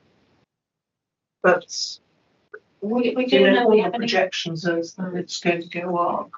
we do have an increase in homeless applications, right? Yeah, we do. I think that is the reason why it's the reason why there's hesitancy in terms of actually being able to answer whether 2.5 million is enough is because the variables are consistently changing. So, for example, in 2021 was the introduction of the Domestic Abuse Act. That same year, we had the Afghan crisis. Then a couple of years later, we had Ukraine. So there's so many variables that impact on homelessness. We had the financial crisis, with the interest rates going up so high, which meant that a lot of the private sector landlords were leaving the market. So there's so many moving forces. It's quite difficult to predict that, okay, this time next year, actually 2.5 million might be enough. It may be, it may not. So we can only go by. And it also depends on asylum seekers and if they have leave to remain and they approach Kensington Chelsea because I've been in hotels in our borough. So there's so many. I think the other thing to mention Can we next time in the budget see this year compared to? Yes, it's a more running kind of. Well, just the year before, so that we know how, because say 2.5 million, that's one thing, but it's 2.5 million plus. I mean, what is the overall spend? Is it 40 million? Is it 15 million? Yeah. Just on the growth that we've seen this year and the growth we're expecting to see next year is not because we expect to have a significantly larger number of households in temporary accommodation. It's because we expect the unit cost of each of those households in temporary accommodation to go up. Yeah, and that's kind of so it's true that demand is stubbornly high, but because we're doing great work on prevention, we're managing to avoid the number in TA going up. But it's the housing market which is driving. And one of the issues I had right at the very beginning was landlords have left the private rented sector. 40% of them have left London. Yes. And with all the new changes to the regulations about being a landlord, I think that figure will only increase. Yes. So therefore, you'll have all the boroughs trying to do what we're doing, and so we may well be in an even worse position next year. So What does happen to all those empty blocks? So that's what I'm going to Great questions. So sit there. a lot of them do short-term lets. A lot of them sell them, and so the combination of that. Or what some of them been doing is actually Keep them empty. Some of them do them. or changing it from private sector leasing, where we have maybe like a 2-3 year contract with them, and actually going to nightly lets, which is more profitable for them. So we've had a few where they had to re-offer them to us as nightly lets, but what else? Given the fact that I believe the section 21 is going to come back, have you estimated how much that might impact? So we're doing work at the moment on the Renters' Rights Act and bill, and in fact it's going to have on us in our numbers. We're still in communication with central government on some of the provisions, because we think it actually might have an adverse impact on us in terms of temporary accommodation, and might actually. Because it would take more landlords out of the market. Exactly. A lot of people will suddenly go, right, I need to evict this tenant now. No, long term, it might result in in. just whether or not that element have been it's incorporated in your. We're looking at Interesting. it, and we're also looking at the right to buy, because suddenly we've had a huge increase of applicants for right to buy before the deadline. I mean, it's a public figure. No, it's huge. It's not secret. It's secret. It's not a secret. Yeah, 253. Applications. 253 applications. Suddenly, when normally we have 10 a year. So, you know, government decisions really do impact us, and we don't have a crystal ball as to what they're going to be. So do we want to then, as a committee, that we request seeing the specific breakdown of TA figures, say, for the last few years? Or we think about if we'd like to suggest looking at that again? Thank you very much. And that would take us to the end of this meeting. Move to page A5. Thank you, everyone. So this report is provided at the request of the Housing and Community Select Committee to provide an overview of the Council's housing revenue accounts, 25-26 budget setting and business plan. We have Councillor Suffolk today to present our report. Sorry, just scratching my notes. Alongside Dan Thornton, Doug Baldwin and Neil Isaac. Thank you. Please go ahead. Yes, so I think this paper is hopefully quite self-explanatory, and the bulk of it came to this committee in September, but obviously there were any figures on it in September. So now it has the figures because the government has confirmed that we have CPI plus 1 only a few weeks ago. So that is where we are. I mean, everyone in this room will have heard me talk about how we inherited a very difficult situation with TMO, and a huge part of our HRA budget is doing major works. So that is a huge amount of it where we are, and we're borrowing for that. And again, the borrowing went up massively. The one thing that's different from this year to previous years, at least to last year, is that we have attempted to do a 30-year business plan. And I say attempted because it doesn't matter. As Doug said, it doesn't matter. And what I really want to put into this report at the end in the appendices, you'll see 2 graphs. Just to warn you, the scale's not quite the same on the axis, so you have to just double check that. But the bottom one, I'm afraid we're rather referring to as the graph of doom. So that's the 30-year one. Would be page page 61, which is obviously not a balanced budget at all, and the one above is that's slightly better. And then also what I asked to put in is the pie charts, which I always think is quite a good kind of visual. There again on page 63 and 64. I think they're very easy to see, easy to read, visual representation of where we are, where the costs are, where we spend the money, where our money comes from. And one of the things to remember about where our money comes from, you know, we have very few levers for the ins rather than outs, so to speak. And obviously the huge income you can see is from our rents and also our commercial rents, and then charges to leaseholders, and not a huge amount of other levers. Though we have been discussing other aspects about what we can do with money from general fund. I don't know if Doug wants anything else to say. Yeah. The things that we built into the model. So the second graph was if the rent continued to increase by 1% every year as it's been set for the next 5 years. We built into the model a substantial amount of revenue savings as well, and that still breaks the graph that we've got. If we want to do everything we set out to do. Now, ultimately, that's about meeting the Decent Home Standard, but the Decent Home Standard itself is due to be revised. And there are quite a lot of unknowns because we don't know what's likely to happen with rent policy, but we also are expecting further demands and further burdens through our ads. I mean, don't get me wrong, I think it's the right thing to be doing, but it's not going to be something that's going to come at no cost, and neither is Decent Homes too. So these are difficult times for housing revenue accounts, and pretty well all of London is in a similar situation. Can I just ask a question on the graphs? Mhm. What causes the uptick in that first one? And so that should be, you're right, that doesn't have a proper heading. Apologies about that. It says HRA balances. It's got, well, it's got the years. I don't, what exactly is down this on their y-axis? I don't know what that is. But what causes the uptick? I mean, it's got some money, but I don't know what it's in hundreds of thousands.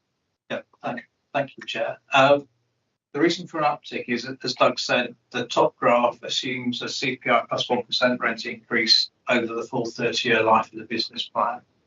So by the time we get to So it suddenly goes up, does it? CPR? It goes in 2045 or something? It goes up because the impact of the annual 1% real term rent increases catches up with the cost of borrowing the stock investment, which is front loaded in the first 5 and 10 years.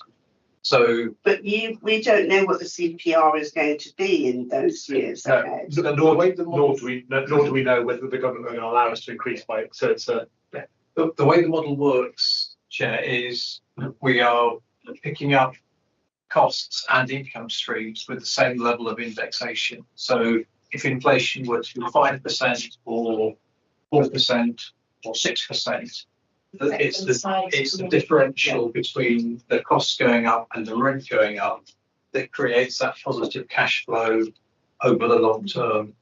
And the assumptions are on page 40 that we put into the models. It is just a model. The only thing we know for certain, well, I mean, that has been changed in the past. So what we have been advised is that as of next year, the rent standard will be CPI plus 1%, would be the maximum amount that a local authority could put up for the next 5 years. So the next 5 years. So of course we've got to remember we did have that certainty in the previous government, and then when the war in Ukraine happened, everything was off for them. So are you saying that the consumer price inflation, the CPI, it doesn't make any difference what it is? It's the 1% that is the uptick. Yeah. And hopefully also we'll have done a lot more of the stock improvements by then, so we won't be spending constantly and borrowing more money and the repairs. Indeed. The model is, because we are playing catch up, a significant amount of catch up. So to keep your homes in a reasonable condition after that is broadly affordable, but it's because we have all this investment that we need to do to bring it up, which is putting a lot of strain on the housing revenue account, because during the time that we planned this, borrowing costs have gone up substantially. So, did anyone want to say anything more on the point before we go to some questions? And we're after your views about what we can. We put in some suggestions around. Do we delay? You can delay alerts. You can reduce services. You can try and sell more properties. And there's all those sorts of things that you can do. None of which is sort of particularly palatable.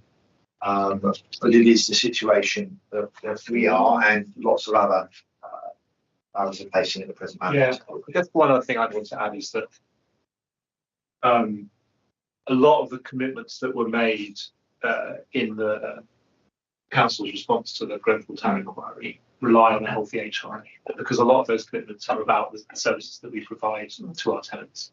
So it kind of, that should give us a bit of clarity about what the stakes are in kind of trying to find a way to sustain the HRA, because of the this is now kind of central to us being able to honour that position, if that makes sense. Thank you. I'm going to actually start this way this time, to be fair. So I'm going to ask Motor Rose. Okay, so I will start. I've got a couple of questions then. Page 36, 4.3. There was some kind of, there was a settlement in 2012, And that was meant to make the HRA on a sound financial footing. And then in July 2024, it says that the council has actually underinvested. But that was one of the.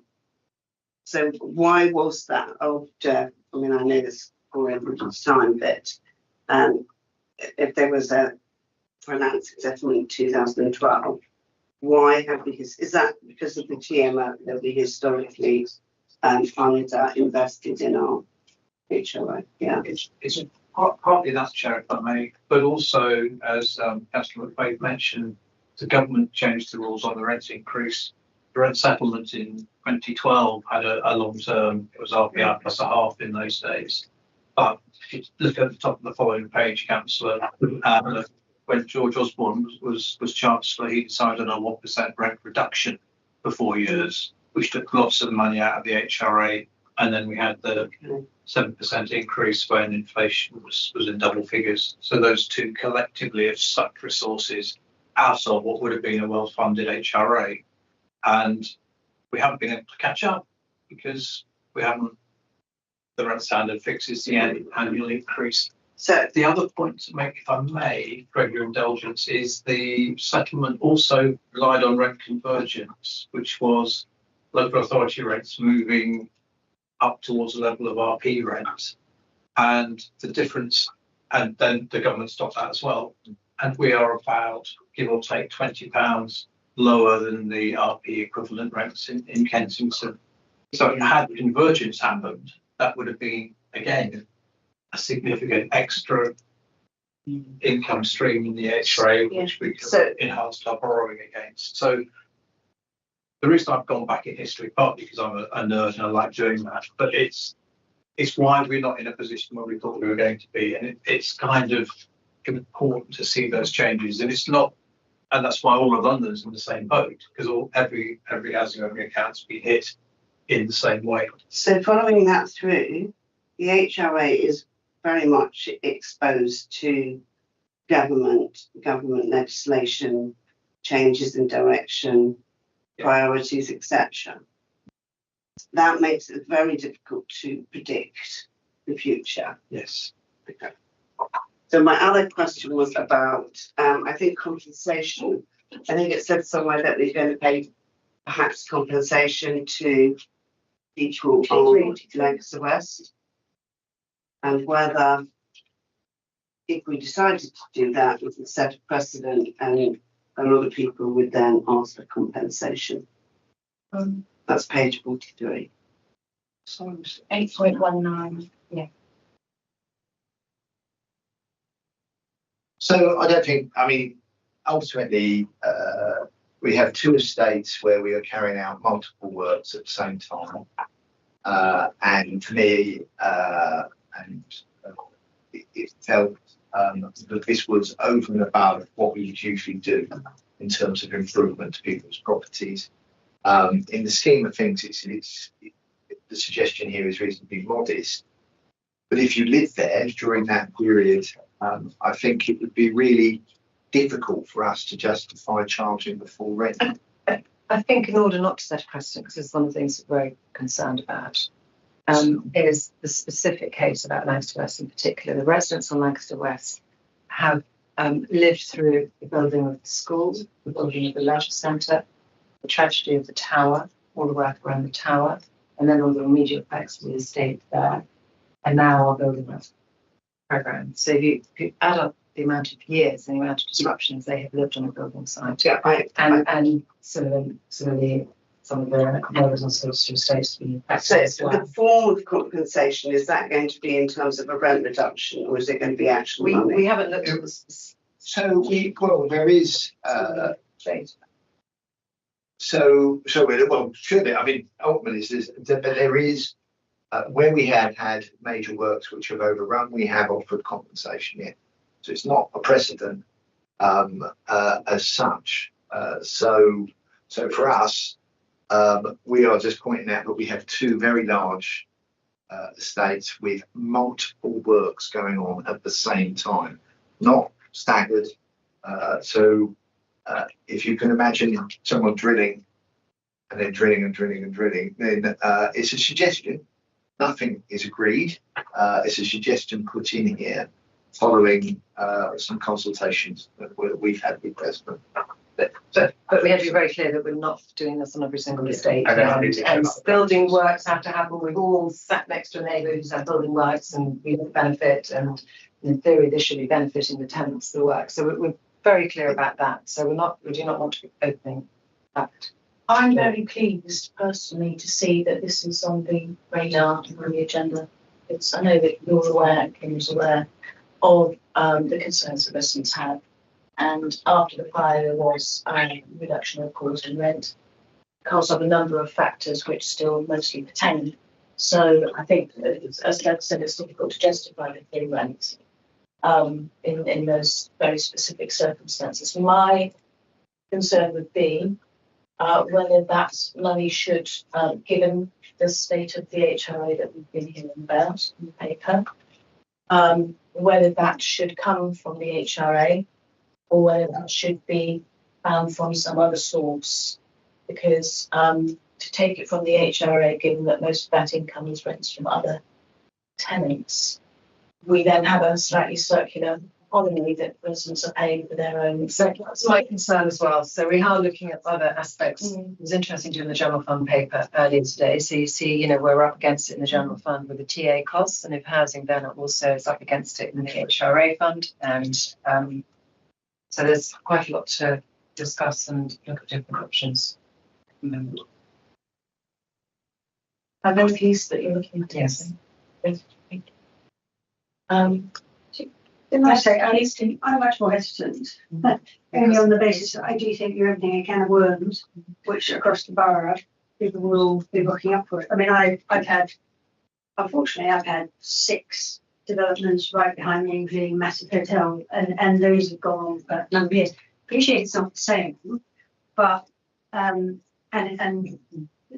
there are ways that you can manage the building works in the quiet times, and you can do things that will help people on building site and provide quiet space. But my concern is that you will actually then have a lot of people ask the same, say, but you did it all, and it does come down to who pays for it. And I don't think it should be out of the HRA, because you are literally taking from one resident to pay for another, and that isn't why they're paying fees. So I appreciate the offer, but I generally sit here going, okay, it runs massive risks. Yeah, thank you. And I think we agree that it should not be from the HRA. But I also think that perhaps when we have a walkabout in this ward, which is my ward, it may become clearer and more apparent when I stand in front of the council and say it's been a building site for 10 years or more. I think it's more It a really historical has. aspect rather It than. really has. It has been a permanent building site, and the landlord and tenants say and charging reasonable rent. And I think we are starting to get into the realm of what is reasonable. And I think also on top of that, probably people in other wards didn't live in a disaster zone of the mass fatality of their neighbours, with no heating and hot water and all the other factors that entailed. So I think it is a very specific set of 2 cases. And I don't think that precedent is particularly a huge concern for those reasons. We will take both points. Purpose of paper is To set hear out that to- we are here to listen to To your listen views on and that. to float You have any ideas. ideas where that would be funded from? If it wasn't. So what we suggested in the paper is that we were, when the inflation level was over 10%, but we created a tenant support fund. Inflation is now just over 2%. And that was there to help people with the cost of living. You could repurpose that. But do you think that would be enough? I think, but for my honest view is that I think it would be a reasonable gesture for us to give to those residents, and there would be people that would think that, because it would be around 5 million a year if we went down that road.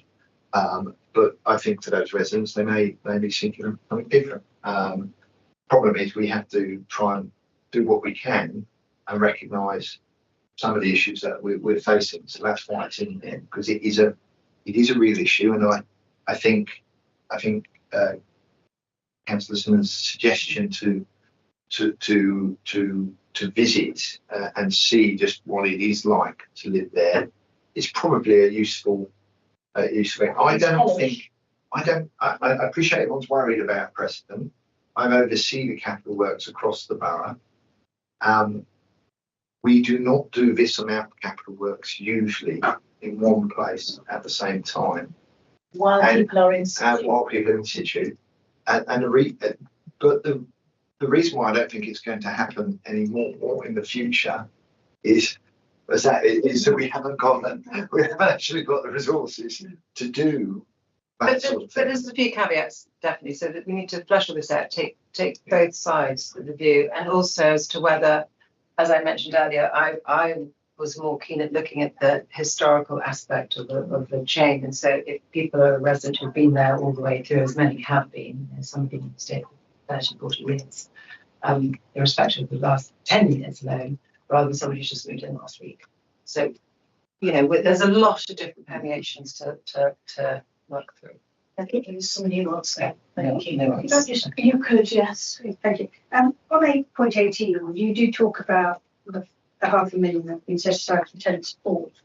When in the tracker, I think it's much earlier on, you say that essentially the last year's figures were 300,000, 290 was spent.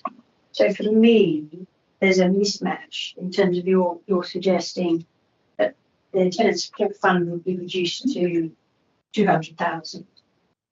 Based on what happened last year, why you and you're suggesting that perhaps it covers into fuel payments as well. Why are you going to a figure less than last year's spend in terms of the pot that people could dip into? So if you look at page 15, last year's tenancy sustainment fund, you spent £290,220. Against the budget of 300. Yes. So it's and so yes, but this year you're suggesting you reduce that to 250,000 and include. Sorry. Yes, but that's. So this year the budget is 500,000. Yes, correct. But you're suggesting reducing the 500,000 to 200,000. That's correct.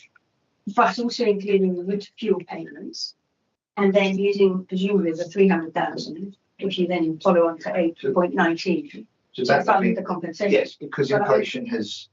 So this was. So if we go back to 22-23, the sum was zero. Yes. There was nothing. So what we're saying is, and when we brought this in, we said this would be a temporary match. We don't feel that we can just go from that curve. Yeah. So the thinking on it, we're here to list it obviously. Is that you would reduce it because inflation's gone down, but there have been some other changes which we might wish to. And the energy crisis isn't so much. I mean, it's about keeping people in their tenancies. So it would be looked at a case by case. Because there's no point if someone can't afford their rent, and then we end up putting them in, Peugeot's housing needs. So it's just a revolving door. So I think my question was why you gained 200,000 when last year you spent 300,000. Because we don't think understood. But you're also you're wanting now to capture those who lost them to fuel payments. Well, the winter fuel payments obviously is quite a small amount for our tenants. So we did some research, and as soon as the government announced they were taking away the winter fuel payments aspect of it, that we looked at those who would just miss out, who weren't on pension credit, but just because they were slightly. So we took certain amount over it. It was going to cost about £35,000 for us to support those residents, and we feel very strongly that they do need the support because they're elderly residents and at very low income and pensions. They're just missing out on pension credit. So we think this fund is about tenancy sustainment, of which one of the factors would be with fuel payments. So just be clarified, it'd be based on the individual's needs and their ability to sustain their tenancy. When the inflation rates were at 11% and fuel costs were going at the doubling, we clearly had a different environment to work in. I feel ultimately, and that would be up to members and everything else, but there are other ways in which you can support people in their tenancies. We carried that out up until this crisis, which arrived in 2022, 23, really, but we put the money in 23, 24.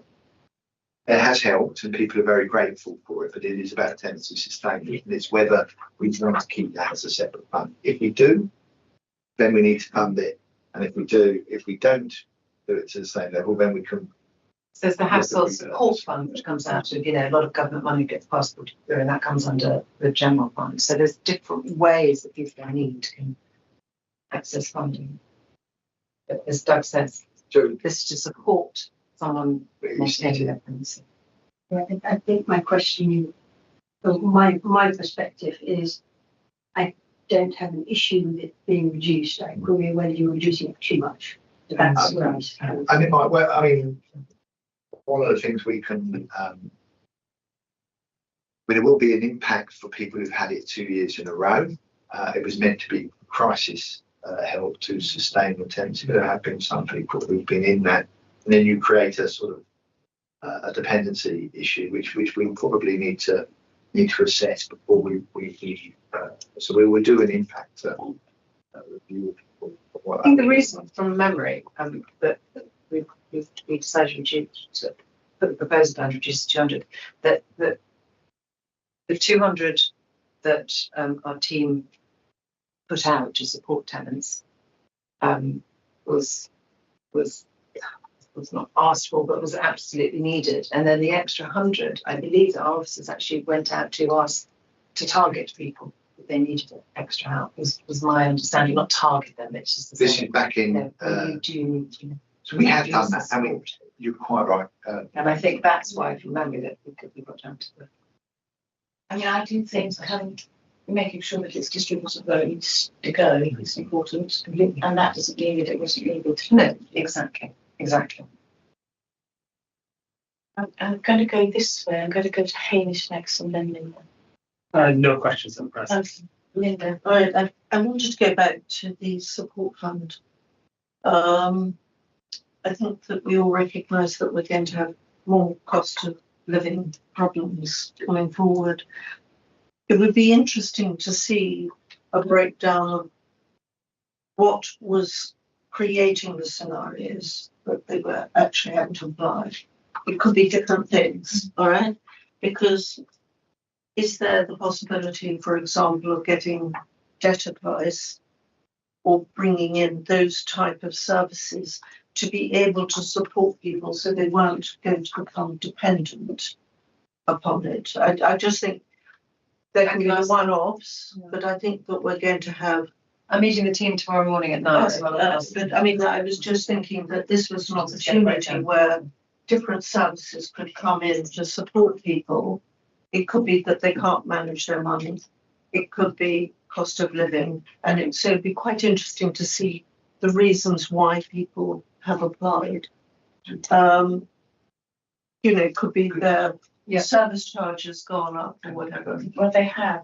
I think the fund was introduced for the first time because of rent and service charge increases and concerns about how those would impact on residents. It was a crisis response, and we've all due respect, that crisis in terms of cost of living has reduced substantially, where income and inflation and the level of increase in inflation has become a lot more equal. But this is open for everybody, isn't it? It's not just people who are in council stock. No, this is for us.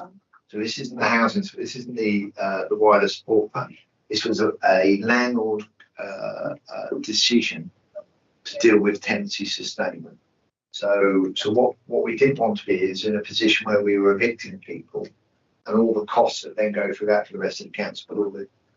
But there's also sometimes an underlying.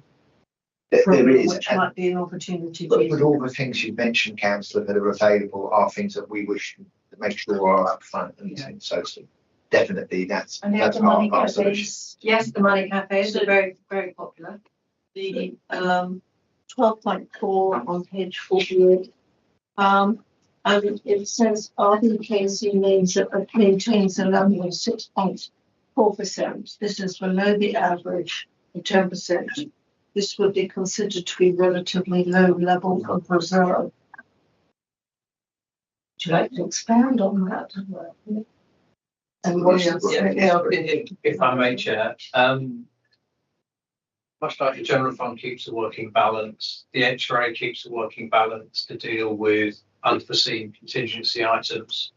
10% might be the gold standard of our turnover, but having shown you the graphs earlier, it's kind of wishful thinking that we get to 10% anytime soon. 5% is the barest of bare minimums in my view. So working on something in between is reasonable, but we are up against it because unless we make significant savings, we can't afford to live the capital programme. So what's your worst possible case scenario which could rock this? It's the graph of doom, I'm afraid. All right, the graph of doom, all right. So the other thing, which I'm sure that everybody else knows, but I didn't, which is de-pooling. And I can't find it, but it was a memorable phrase, which I wasn't very sure. 17.6. Was it the service charge and the rents that were together at one point and then now But separate? there was something else. It says, right, because we're going to have, as far as I can understand, we've got it's 10.6 page 47. I mean, we've got different government initiatives coming forward. I mean, a lot of people have been talking about grid convergence and everything else. So I'm just interested why the de-pooling. We're just putting every option on the table. I personally don't think de-pooling is an option. No, What does it it is, mean? so, But we've got to put it right there. What does it mean? You don't understand what okay, it means. so, within your rent, you pay for a number of services. I'm not going to get exactly as early 2000s. There was a change to that, which said actually, if the services that you're getting in your rent are not universal across everyone within, so they're not like you've got everyone has to pay repairs and has their rent collected, and antisocial behaviour management will all be a sort of universal service. So that's a portion across. So that's a portion, and you can pay for that out of rent. Now, it gave the options for local authorities, and the experts probably sat to my left, but to correct me if I get anything wrong, to take things that aren't for everyone. So not everyone has a caretaker, for instance. Not everyone has grounds maintenance. Not everyone will have an entrance phone. Not everyone will have the lift. So it's a portion to the specific property. So you could take that out of the rent and set that as a separate service charge and recharge individual costs. And we do a few here, but you could look at doing more. That was the suggestion here, and therefore you would have you'd be charging those that are receiving specific services. These are tenant service charges, not leasehold service charges, specifically for that service, whereas before it used to be covered in their rent. So there's certain charges which are apportioned against every single tenancy, and then there's a service charge which is apportioned to specific buildings. It is, and you could go further on that. That's all we're. But it's an option because we thought we should put all the options down. It's not straightforward de-pooling. It probably isn't, and it's we did discuss this with our residents 3 or 4 years ago, probably maybe 4 years ago, and it was deeply unpopular. Was the response we got. Thank you. That's good to know. No. Thank you. Just following on from the point you made about senior citizens winter fuel payments, in my own ward every month, and actually it's going up Thursday, we have a senior citizen lunch club, and there's about 50 people there from all mixed backgrounds. Some of them on fixed income, some of them on are on benefits, some of them are not on benefits, some of them what I would call just about managing, used to be the phrase we used. And I have to say, it's the number one serious concern that they raise to me every month is that how worried they are with the cost of fuel going up and the different announcements that they hear on the news about other costs going up. So the cost of living for some people is still very real. And I, on their behalf, on behalf of those Camden residents that tell me this, I would welcome very much that, considering it's such a small drop in the ocean. With a large Sorry, budget. Earls Court resident said the same. Thank you very much. Well, there you go. So I would certainly welcome that if it can be figured in the budget. I think there'll be a lot of our senior citizens that will be very relieved at that. I had this week a case in my ward where someone was so worried. We think this is the case. We don't know the full details yet. They didn't have their heating on. They actually set a fire, and the fire brigade were called because they were so worried about using their heater because they had a card system. So. And that person may have emotional issues as well, but I'm just saying it is a real concern for a lot of people. So I'm good that this council is considering that, and I know other councils are as well. Yeah. But this is for their tenants, not for the villagers. Of course. Well, yeah.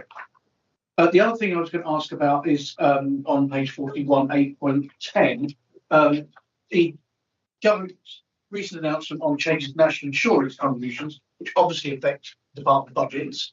I just wondered, is this figure correct? And does it take into account not just the direct employees that we'll have, which will, but the subcontracted employees on behalf of other contractors as well?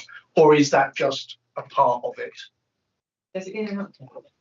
It's just our direct employees, Chair, if I may, because that's where government said they'd be supporting, although we're still not clear how that support will find its way into the HRA, like we said in the report. For the general fund, colleagues are working through trying to predict the impact on contractors' costs and how we as the commissioning body can make sure contracts remain viable, but without being seen as a soft touch, because we're not getting any more money corporately to meet those costs. So it's another conundrum. So if kitchen contractors, double glazing contractors, fire door contractors, all those say to you that we've got to adjust our costs because of this national policy, that's going to affect more than the amount you've estimated for the budget? Yes, it's another burden for us. That's what I thought. Thank you very much. Thank you. John, don't have any other questions. Well, I had a question.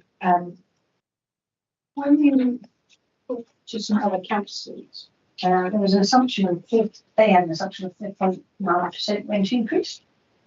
I thought that wasn't really possible, so it was different assumptions on inflation at different times that people were making. So it's a bit of a timing issue. And then page 64, the pie charts. Chair, it's probably a question, so I won't take it. It was when you look at some of the percentages, they seem remarkably high. For example, the neighbourhood house scheme, the home ownership, in terms of percentages. And I think I'll leave you for your question. How do we review those and check those are actually value for money and really delivering, because they are big, obviously, money. So we're looking at the management costs, correct? But of course, they're a percentage of the overall management costs. So the percentages you probably expect to be around that amount. But the level of amount in terms of costs do need to be properly benchmarked. We are having some external review of our costs towards the end of January from an external housing provider, not provider, but housing consultancy, because they work across quite a few and can give us that benchmarking data. We will know a bit more after that.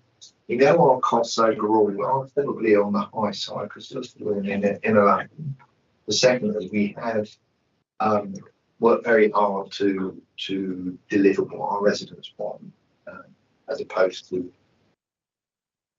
saying we don't want to. We're not doing that sort of repair. We're not going to do various aspects of services that perhaps others may have abandoned. We haven't done that. We've done that. That's been a deliberate choice to ensure that we are listening to what our residents really want to have, and it will make a big difference to them. Clearly, if you're going to get yourself into a position where that becomes unaffordable, because remember, what we do is everything we do is invest in the property we have. So people say, well, but actually, if you put in a new kitchen or a new bathroom, it hits decent house, and it means that the problem is moved on. Now we clearly reviewing that approach. We're going to have to. It's a recommendation. So these are management costs as of today. They are a suggestion in the paper that they are looked at. So Definitely looked at. That's why I thought it was helpful to see the pie charts. And we got them actually the Residents' Summit, and I know that Chair Councillor North was there. And if you look on page 49, it says some of the feedbacks about the pie charts. One of them says, but money was well spent on repairs, grounds, maintenance and safety, but not on management, energy costs, notice boards, pest control, new build and entrance system. So we're looking at all of those, along with, as Doug said, the analysis finance side. Yeah, I might have missed it, but I can't see where it says how much service charges are going up. So in terms of recommendation, you want to? I mean, have I just missed it? I don't think you have. I was going to ask that same question. Because it's it's 18% of the overall. We don't know how much they're going up by. Do you want to? I mean, I can give my view. No, we'll probably both give similar views. If I'll kick off, Chair, if I may, it will be inflation based because we are aiming to cover our costs. So it'll be CPI plus a bit, because we talked about all the other increased costs like national insurance costs, and if contractors put costs up, we're going to have to. But it's still a bit of work in progress. But I'd expect it to be CPI or CPI plus one would be my estimate for those. Sorry, Doug. Yeah, and that would be broadly true. Of course, things like the pay increase and things like that have a higher percentage increase in terms of things like caretaking, because that tends to be the lower wages, and therefore the percentage increase would probably be slightly higher. It's a service charge, so it needs to cover. Because it's not a one size fits all. So we couldn't have a service charge which was way above what our costs were. That would be wrong and unfair. But equally, we didn't want to have a service charge which was way below what the actual service is costing. So there will be some more detail on that. Because remember, we're still in the earlier. We're a lot further ahead of schedule than we were last year. So I believe there's a final report to be done following feedback from this, which will have a bit more detail when we've worked that through and we know what our costs will be next year. We're on months earlier than last year. Can I just double check on that? I don't know if I missed it. Why would it be CPI based when it's actually just to cover the costs? Well, because the costs will generally be going up along with CPI. You're assuming the costs will be in line with CPI, that there won't be, say, additional profit margins levied by certain providers. Well, we have lots of these are links to contracts we have where the inflationary amount is in there. So that's why we're doing it. Okay, that makes sense. Thank you. Does anyone else have another question? I'll just go through mine then, just very quickly, if I may. That's actually answered my first question. I wanted to ask quickly on 8.12, which is on page 42. Yeah, the depreciation of the asset lives being shorter than anticipated. And I'm just wondering what that actually means in practice and plain English. Does it mean that our buildings are not as good quality as we might have liked? There's a little bit of that. It's actually a change in because the depreciation charge is assessed by external valuers, and they have revisited because these assumptions have been unchanged for a considerable number of years, and probably had understated the depreciation.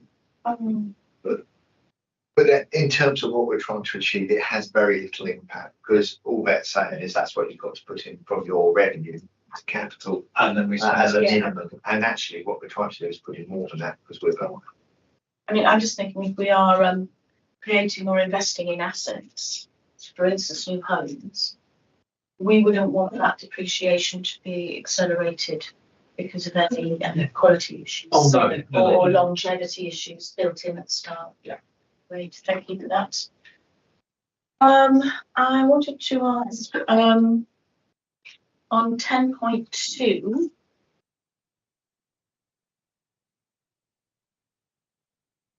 We've got and also 10.4 as well. We've got for each £500,000 less spent, it's possible to raise 12 million. That seems incredible to me. So I wonder if you could just explain that a little bit. We're assuming our borrowing costs are 4% per annum. So if we borrowed 12 million, that would cost us £480,000 in revenue costs. Okay. So 500 is the interest on borrowing the 12 million. Yeah, exactly. Yeah. Sorry, I couldn't have expressed that. That's good. Thank you. That's a quick one. And you are asking at 8.18 for the committee's view on the intensive support funds and what might be sensible going forward. I think we've heard from Lloyd about your response. That it seems to me that it should continue. Is that what we have to be hoping on? Yeah. So I think the views of the select committee on those plans are to keep the tenant support plan and keep it. I suppose then, is there any view from the committee about what level, or should we come back with? We should come back with the need level and the emergency. I think that becomes helpful. Because again, hesitant to just pluck a number out of. Yes. Yeah. Ether. Great. So the only other point I wanted to sort of suggest and put forward, given the difficulty of the long-term picture, is whether as a committee or as chair, I or we should be writing to central government about ways of making HRAs in general, but us in particular, sustainable for the longer term, without putting our residents into more difficulty than we need to be.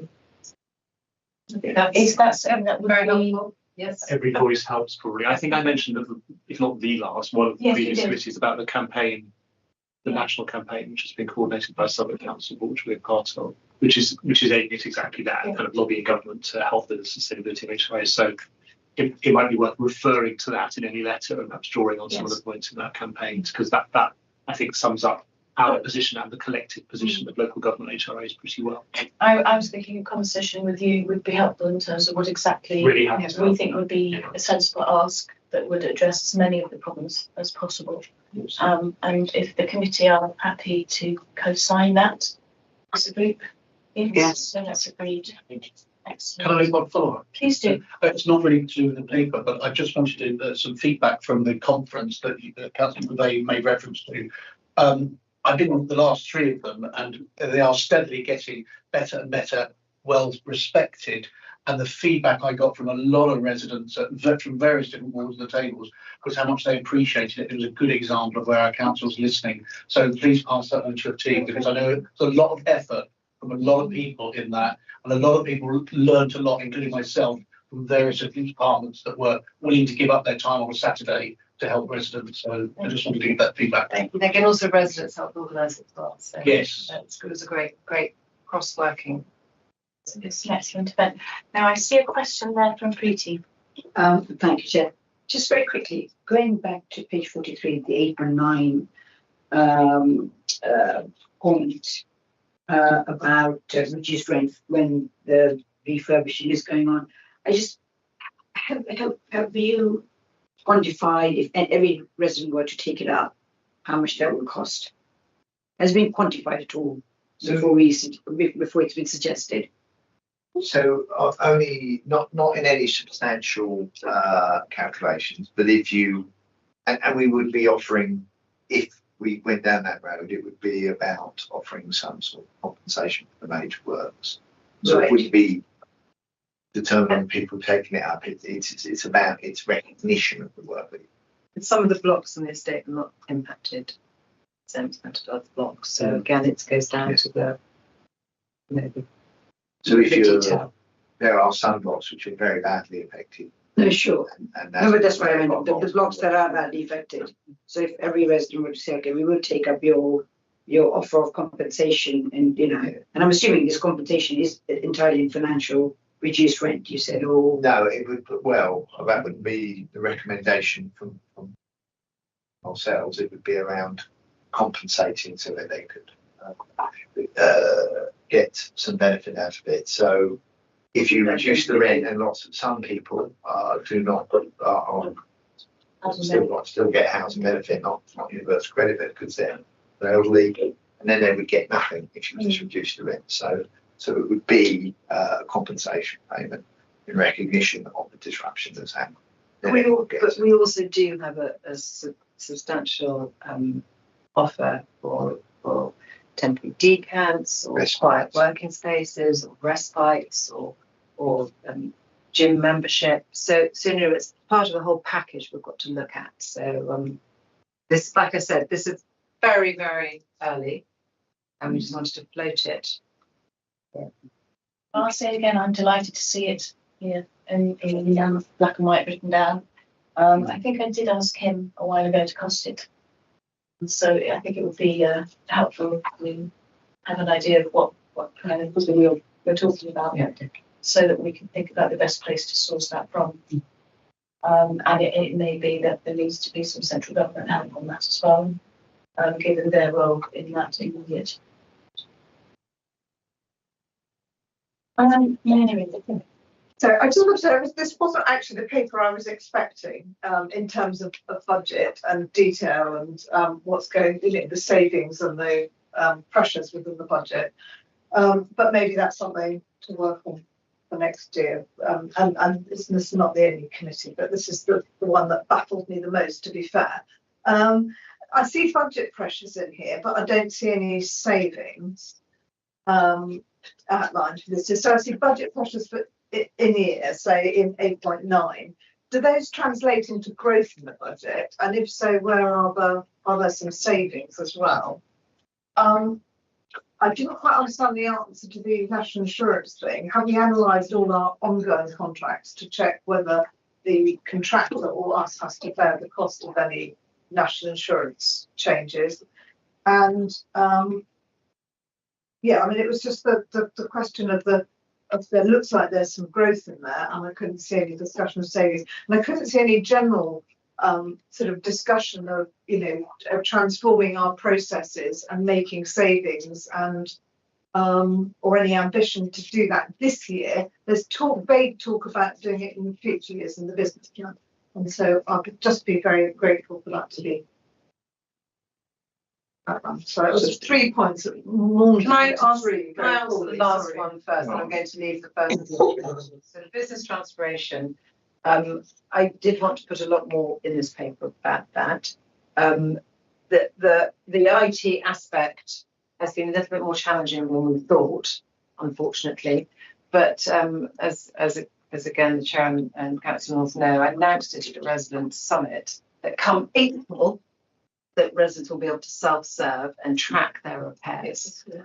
So that should then feed into savings for staff, you know, people picking up the phone and then having to chase the plumber and where's the plumber and Mrs. Smith hasn't got the plumber yet. You know, that should not still be happening this day and age. And unfortunately, we have been slightly kind of hamstrung by the IT system and again the wider aspect of it. But so apologies, there's not more about it. It is mentioned, but there's no kind of quantum. Yeah, and there's no quantum about how much money this should potentially save against the cost of implementing it. So we need to do more about that. So what we factored in is 5 million under 40 on page 40. So we factored in the 5 million over 6 years. You're right, it's over a long period. And ultimately, the debate about where we make savings and efficiency savings isn't one, but we would usually just say this is what you're going to do. We would do that with residents and have that discussion about what service they wish to have or tray delivered, because there are things. So yeah, there's lots of opportunities to make savings. And in fact, I've had meetings already with my management team about the structure. So we talked about the structure and how Lancaster West fits in with Blantyre and Moulton, what we could do. So there will be a restructure, if you like, in terms of how we operate at some stage. It's just making sure we do that in line with our residents and at the right time and where people are happy to have that, because ultimately there are choices to be made, aren't there? Do you want to change that service? Do you want your new windows or not? You know, because that's the choice we're looking at. So we are doing that, but we do recognise that investment in our capital investment does reduce repairs. It happened to me when we did decent homes in a different borough, and it reduces it significantly. And so we do expect to make significant savings in that over time. We're already seeing the beginning of that in some of our blocks where we've done that. And if we invest the money, then we think we can save that money as we move along, because the amount of calls I have to do with in terms of leaks and poorly roof leaks and windows that don't fit and so on and so forth is substantial. So we are reasonably confident. It's quite a tall ask. It's about 17% of what we feel we're currently spending over the next 6 years of what's cashable. Sorry, I mean there's 74 million, but not change what we're paying in interest or some depreciation and so on and so forth. So it's very much uppermost in there. I think we just need to be careful about what we present and what we feel it would look like, because ultimately it's the people who are receiving the services that we want to have that discussion about. Can I just jump in here because I think Mary's challenge is just reading our options. So number 10, when we are asking you all to consider these options, and we put the figures in there. You know, for example, a radical review could provide services to generate 2 million savings in 26, 27. I suppose we could be pulling this out in a clearer table in the options for savings and growth. And I can see where you are. But also that's for future years. I'm wondering about, what are the savings? Well, I just picked on one. There's one here for 25, 26, yes. And so I suppose because we're looking at this also in the view of a kind of a 30-year business plan too, as well as the 5-year. I mean, just similarly to the other budgets that we. Yeah, that was the question I was going to ask. Would it be helpful to the committee if the format of this? I mean, there's a particular kind of thing we have to do in producing a business plan, which is unlike the budgets in the rest of the council. But we could format the kind of covering report bit so that it aligns a bit more with the reports that come to this committee and other committees on the general fund. I personally, want to be convinced that there's enough ambition in there, that you're acknowledging pressures within the budget so it stays balanced and budgeting for them, but also that there's some ambition to create savings so that more good things. I mean, if we save on running costs, then we can do more good things. We do more repairs or more capital. And I just don't get any sense of that from the papers as presented. And this is an iterative process. We want to get better and better at providing information to committees. But at the moment, I just felt I was floundering a bit when I read this. And I also add, sorry, I think there is a question also around transparency, because we hear about the residents and things should be agreed and decided in conjunction with residents and what residents want. This is also a statutory function of the Council Scrutiny Committee. You can't really get our proper feedback on any proposed savings for this year if they're not explicitly in here.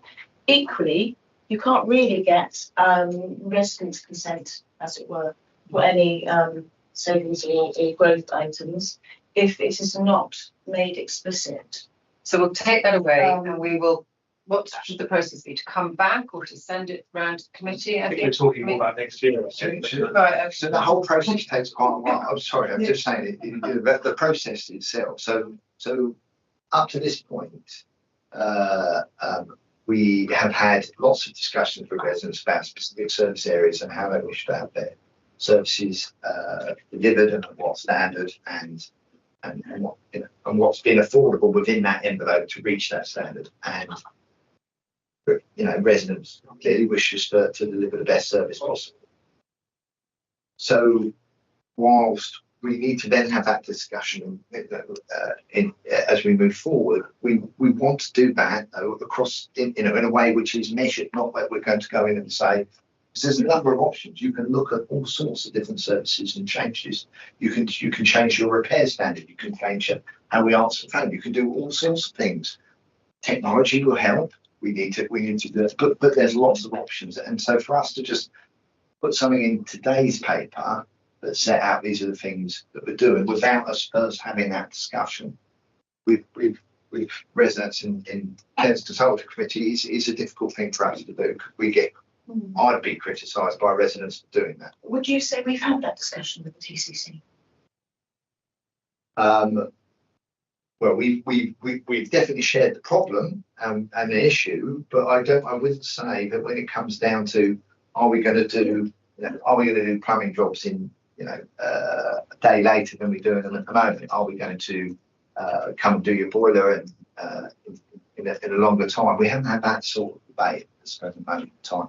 And the reality is that's what some of this means. Some of this is about doing process quicker and leaner, and some of the systems thinking stuff that we've done being implemented and the rest of it over time. So it's a combination, but it's not something we would have brought today. No.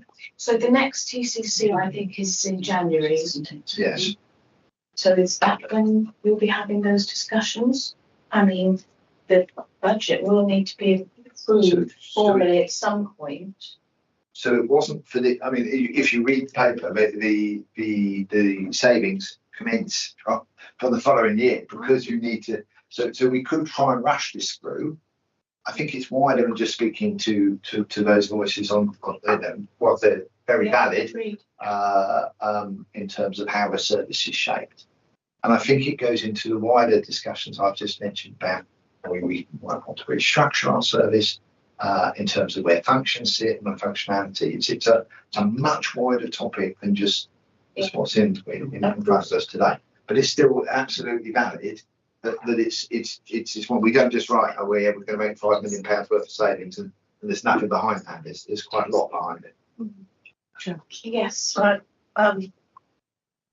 The rationale for this is to save money. Sorry. Or is it to rationale is to save money, or is it to streamline the service? So the rationale is to ensure that we can deliver the capital programme. So one way of doing that is to borrow more, and you can borrow more if you're spending less.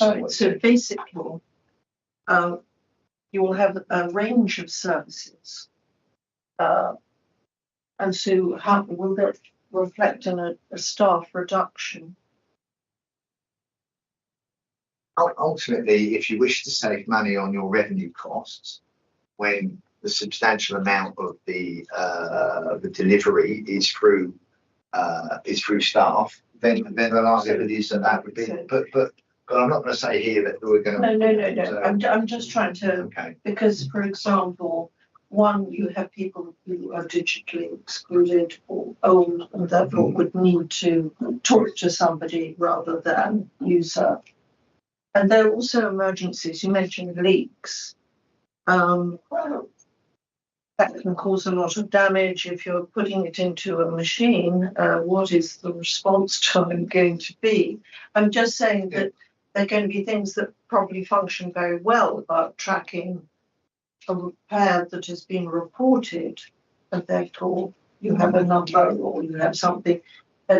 So it's the mechanism of how this is done. So I'm just saying that you might have to do it through staff wastage, but you would have to have staff in order to be able to help people perhaps make the initial complaint. Yeah, I don't think there's any world where we're saying we're driving the call centre down to zero. It's just about trying to those who can, shift those who can to reduce the staff. But so moving forward to complete this item. Yeah, sorry.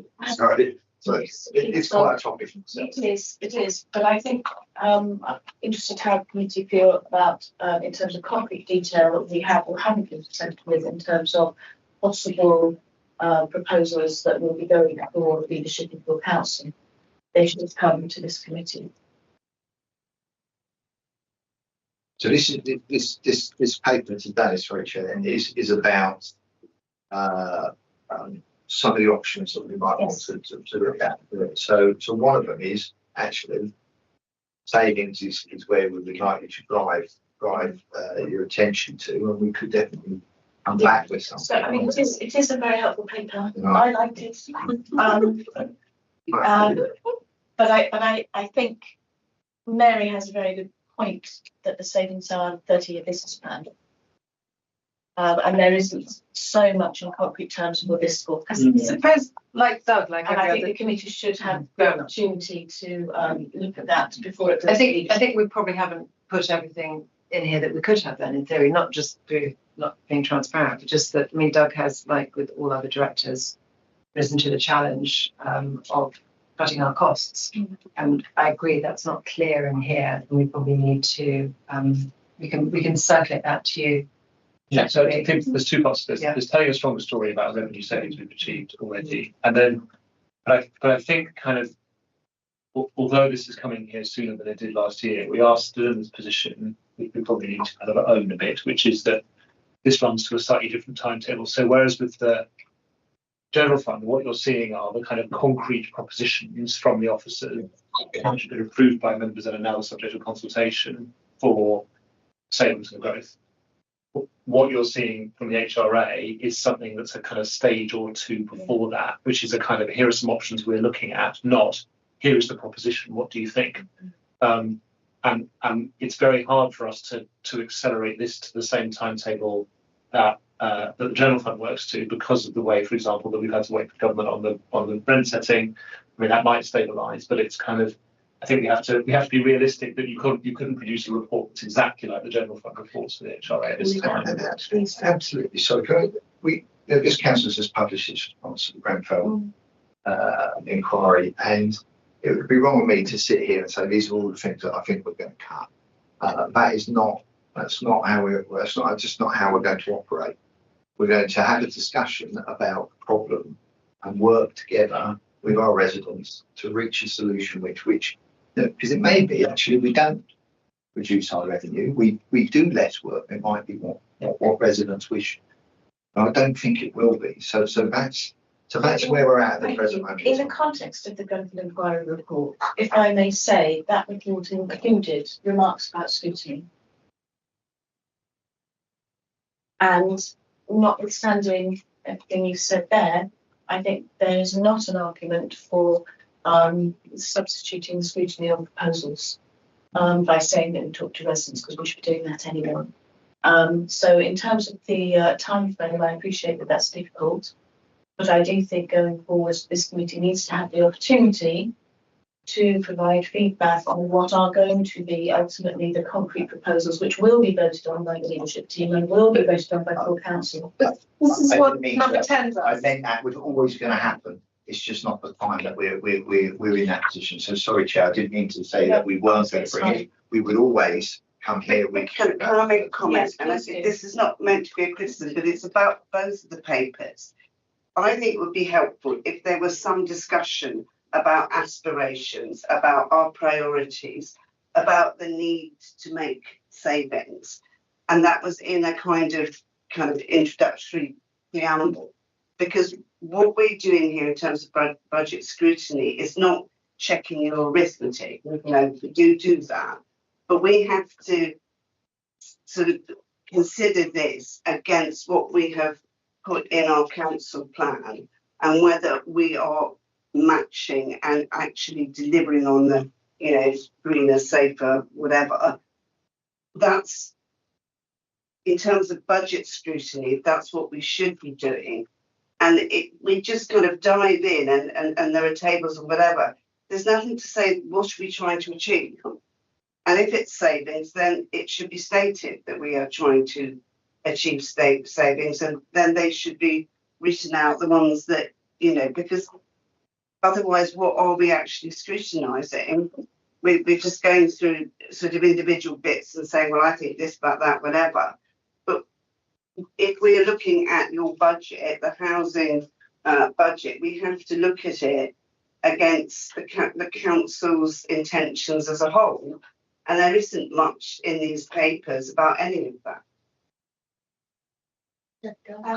I don't know to what extent the housing strategy, which one wags the tail, but for me, it was really helpful to actually map this, not necessarily onto the council plan, but actually to understand where it is in the council strategy for the next 30 years, in terms of actually they're going, this is how, you know, this is what we want to do, and this is how we're going to get there.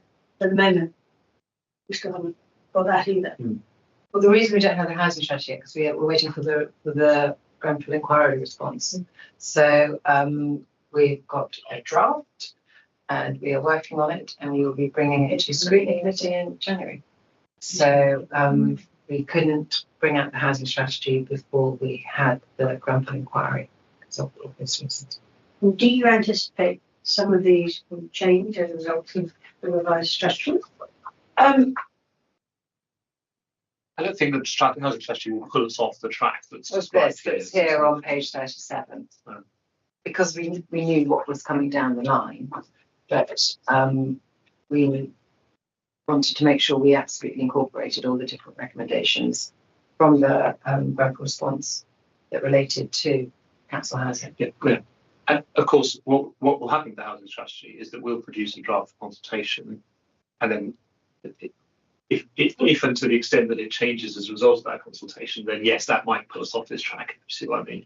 So in terms of what we're putting forward as the proposition for consultation, it kind of lines up with the priorities as we've articulated them here, but it all needs to be subject to that. I think what you said though about the plan, how to get there, I think that's important. We need to acknowledge, I think. So in the interest of pre-decision scrutiny, I think this committee will want to see what the concrete proposals are.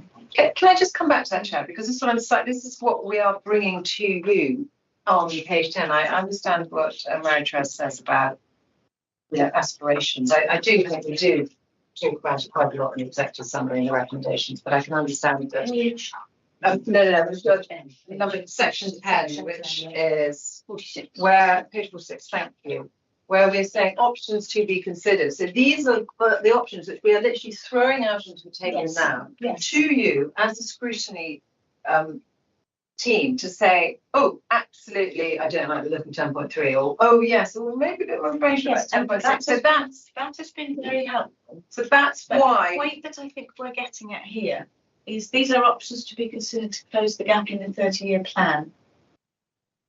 Right, so you want it more specifically to the... Well, I'm just thinking, given that there is going to be an HRA budget, which is going to be approved by the council sometime before the next financial year begins, I think it is imperative that this committee gets to see what that's going to be pre-decision. Yes? Can that be done? It's fine. We'll need to work with the team on how we line up. Okay, so you come back to us on that then. Excellent. So I think that's been hopefully a helpful discussion for everyone. Very helpful, thank you. And we will now move to item 6. So thank you everybody for coming. Thank you. So this is a report updating on the work programme and scrutiny activities, setting out reports for upcoming meetings. Bella just is going to present the report. So we just need to agree a couple of things. So firstly, the committee agreed on the work programme to look at the Lancaster West refurbishment. But we need whole committee agreement about what the aims and objectives of this are going to be, the format of how it's going to take place, and then we need to agree on how the resident voice will be heard. So, I think a visit would be a good idea. Definitely Being suggested. And could we perhaps meet with the officer of the local RAs as well? We do that as it. That would be the Lancaster West RA. So I thought that we were going to have a resident conference, and that is how we're going to hear a resident voice. that is an option. Yes. I think we discussed in the pre-meeting what's happened to the registered providers. We were having a conference every year on that, and it seemed to have slipped. Yes, so that's a separate action, which is, I think, for me and you to chase up what's happening with the RP forum. I see 2 hands up at the back. Today that might be something housing companies help with. They organise housing, organise the RP conference. So on RPs, yes, we've never organised an RP conference. That's been done historically by the scrutiny committee, I think, but we certainly have a kind of regular engagement mechanism with housing associations, which we could talk to you about how we somehow align that with what scrutiny are doing. I thought there was another meeting. One were invited in. But the person organises it.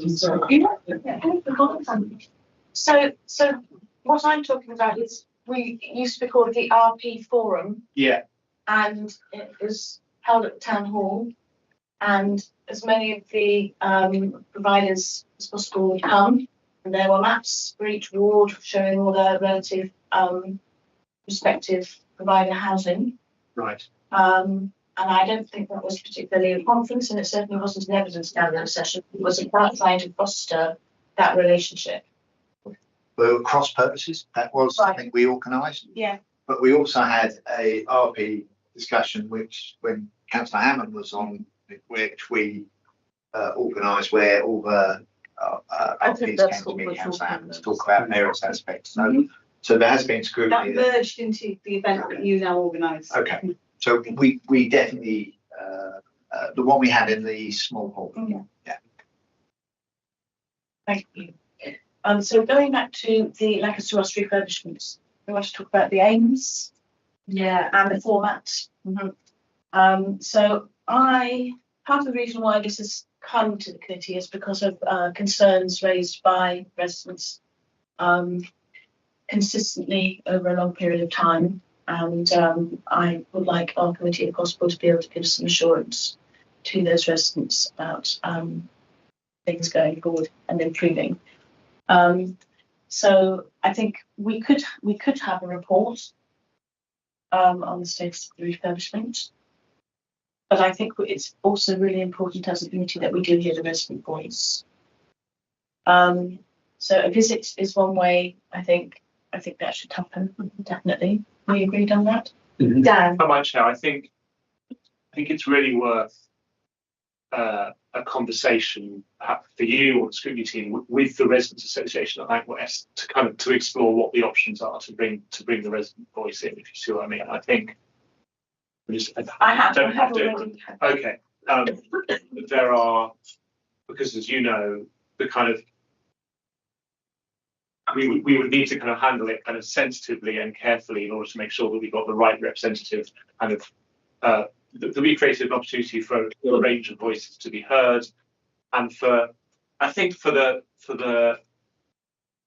probably worth for the committee to think specifically about what the specific areas are that you want to explore. So, for example, we know that two of the big issues of kind of principal concern for residents at the moment are, we talked a bit about it today, the kind of disruption that residents are facing through the enormous amount of the kind of aggregated impact of all of the works that are going on at the estate. And then the second one is the fact that we are, we're not currently in a position with the budget where we're able to deliver on all of the kind of aspirations that we've developed with the residents. And I think kind of if for what it's worth, those are the two questions which we are grappling with the hardest at the moment. And I think kind of and I appreciate you haven't done this, but if you were asking us kind of where are the areas where scrutiny could add most value to the live issues that the team and lead members are dealing with, I think those would be the two questions. And it might be worth thinking specifically about what you're grappling with and what you want to address in order to kind of to be able to engage with the residents in the right way on the kind of on a specific set of questions, and to be clear in your own mind about kind of where you are seeking to make recommendations if you see them. So as one of the ward councillors for the ward containing Lancaster West, I've already had those conversations. That's what's driven this item to this committee, because of the level of concerns. You'll have also heard them in full council. Residents have brought their concerns there as well over the last year. So I think you're quite right. It is the disruption. There are concerns about the budget and about the deliverability of some of the commitments to be made, and the possibility of rowing back on those commitments and what that would mean. So those are quite rightly the concerns. I think we need to hear them first and foremost from the residents. So are you suggesting we have a residents' conference? Yes. Yeah, surrounding at Lancaster West, yeah? Yes, somewhere local, yes. Somewhere local, yeah, I think that's fine. I agree with that. Yeah. Yeah. Okay. Yeah. So I was having a think, and so there's a couple of options that we could do. We could do a residents' conference, one which we did on repairs, but I also think the committee should do a visit, whether we do a residents' conference or not. Yeah. But we could do a different style committee meeting, say in between the January and April meeting in Lancaster West somewhere. So we still get a report from officers, and a bit like what we did for the service charges item. If you remember, we had residents come up, speak to the committee. So we had first-hand evidence, and then we questioned officers based on the report and then the evidence that we heard. So that's also another option for you to discuss. Which I think it should definitely be something in the ward, so that I prefer the idea of this scrutiny committee going to that ward and that estate rather than them having to come down to the town hall. I agree completely. So could we, taking your idea, go and have a visit first and then have a meeting afterwards? Yeah? Yeah, I think that would be the order. Yes. Okay. Yeah, visit first with the light and everything. Yeah. The winter. So I think that's agreed. So, excellent. And as much advance notification specifically for the residents as possible. Of course.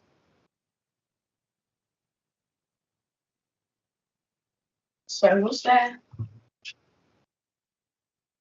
Yeah, and then so at the bottom of the table on page 71, we've got some items for the housing strategy which we will look at, but I believe it was initially going to come to committee in January, but it might be like April now.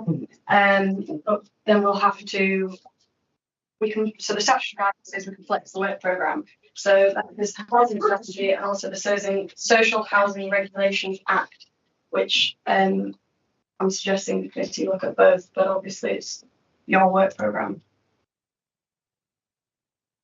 I'd like to ask about that timetable on the housing strategy. So when are you anticipating putting out for public consultation and that consultation closing? So what we're currently expecting is late January for the start of consultation, if I'm right in saying, and that we haven't actually completely finalised. So the minimum consultation period would be 6 weeks. We're just thinking about whether that's the right amount of time. So, but I think it'll be somewhere. I can't imagine it extending longer than 12. If you see, it'll be somewhere in that window. So I think there is a risk that leaving it to the April meeting will be dangerously close to or after the end of the consultation period. You see what I mean? We can talk about whether there's an argument for having a special meeting on it or something, or figuring out what I was going to suggest. Again, we can get together with the officers and try and just plot out how the timings work. Our preference, and I'm assuming your preference, would be for us to have a discussion with you at a time when the consultation was live, so that we could properly reflect your feedback on it into the final draft that then goes to the leadership team for approval. I guess the alternative would be, if we did want to stick with a time that might be after the end of the consultation, is that we come to you with a report on the findings from the consultation, and your contribution, as it were, could be to help us to digest the outcome of the consultation in order to inform what would be in the final version, if that makes sense. And the 28th of January doesn't work because the papers have to be published a week before. So is that too late? I think that's right. I think that would be too soon. Yeah.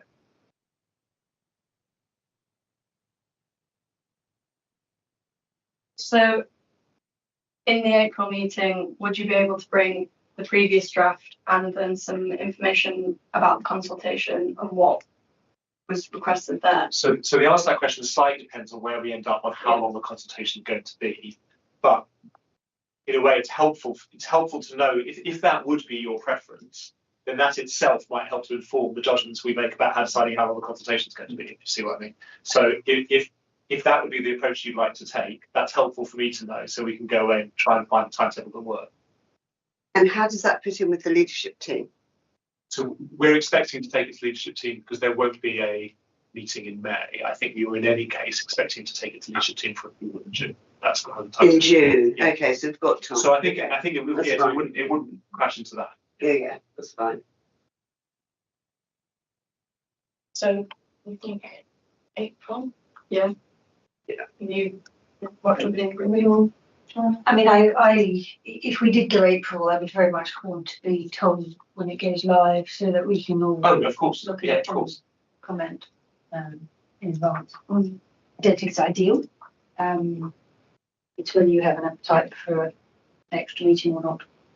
But I don't know, because I don't know what I'm looking at. Yeah, exactly. It's Very hard.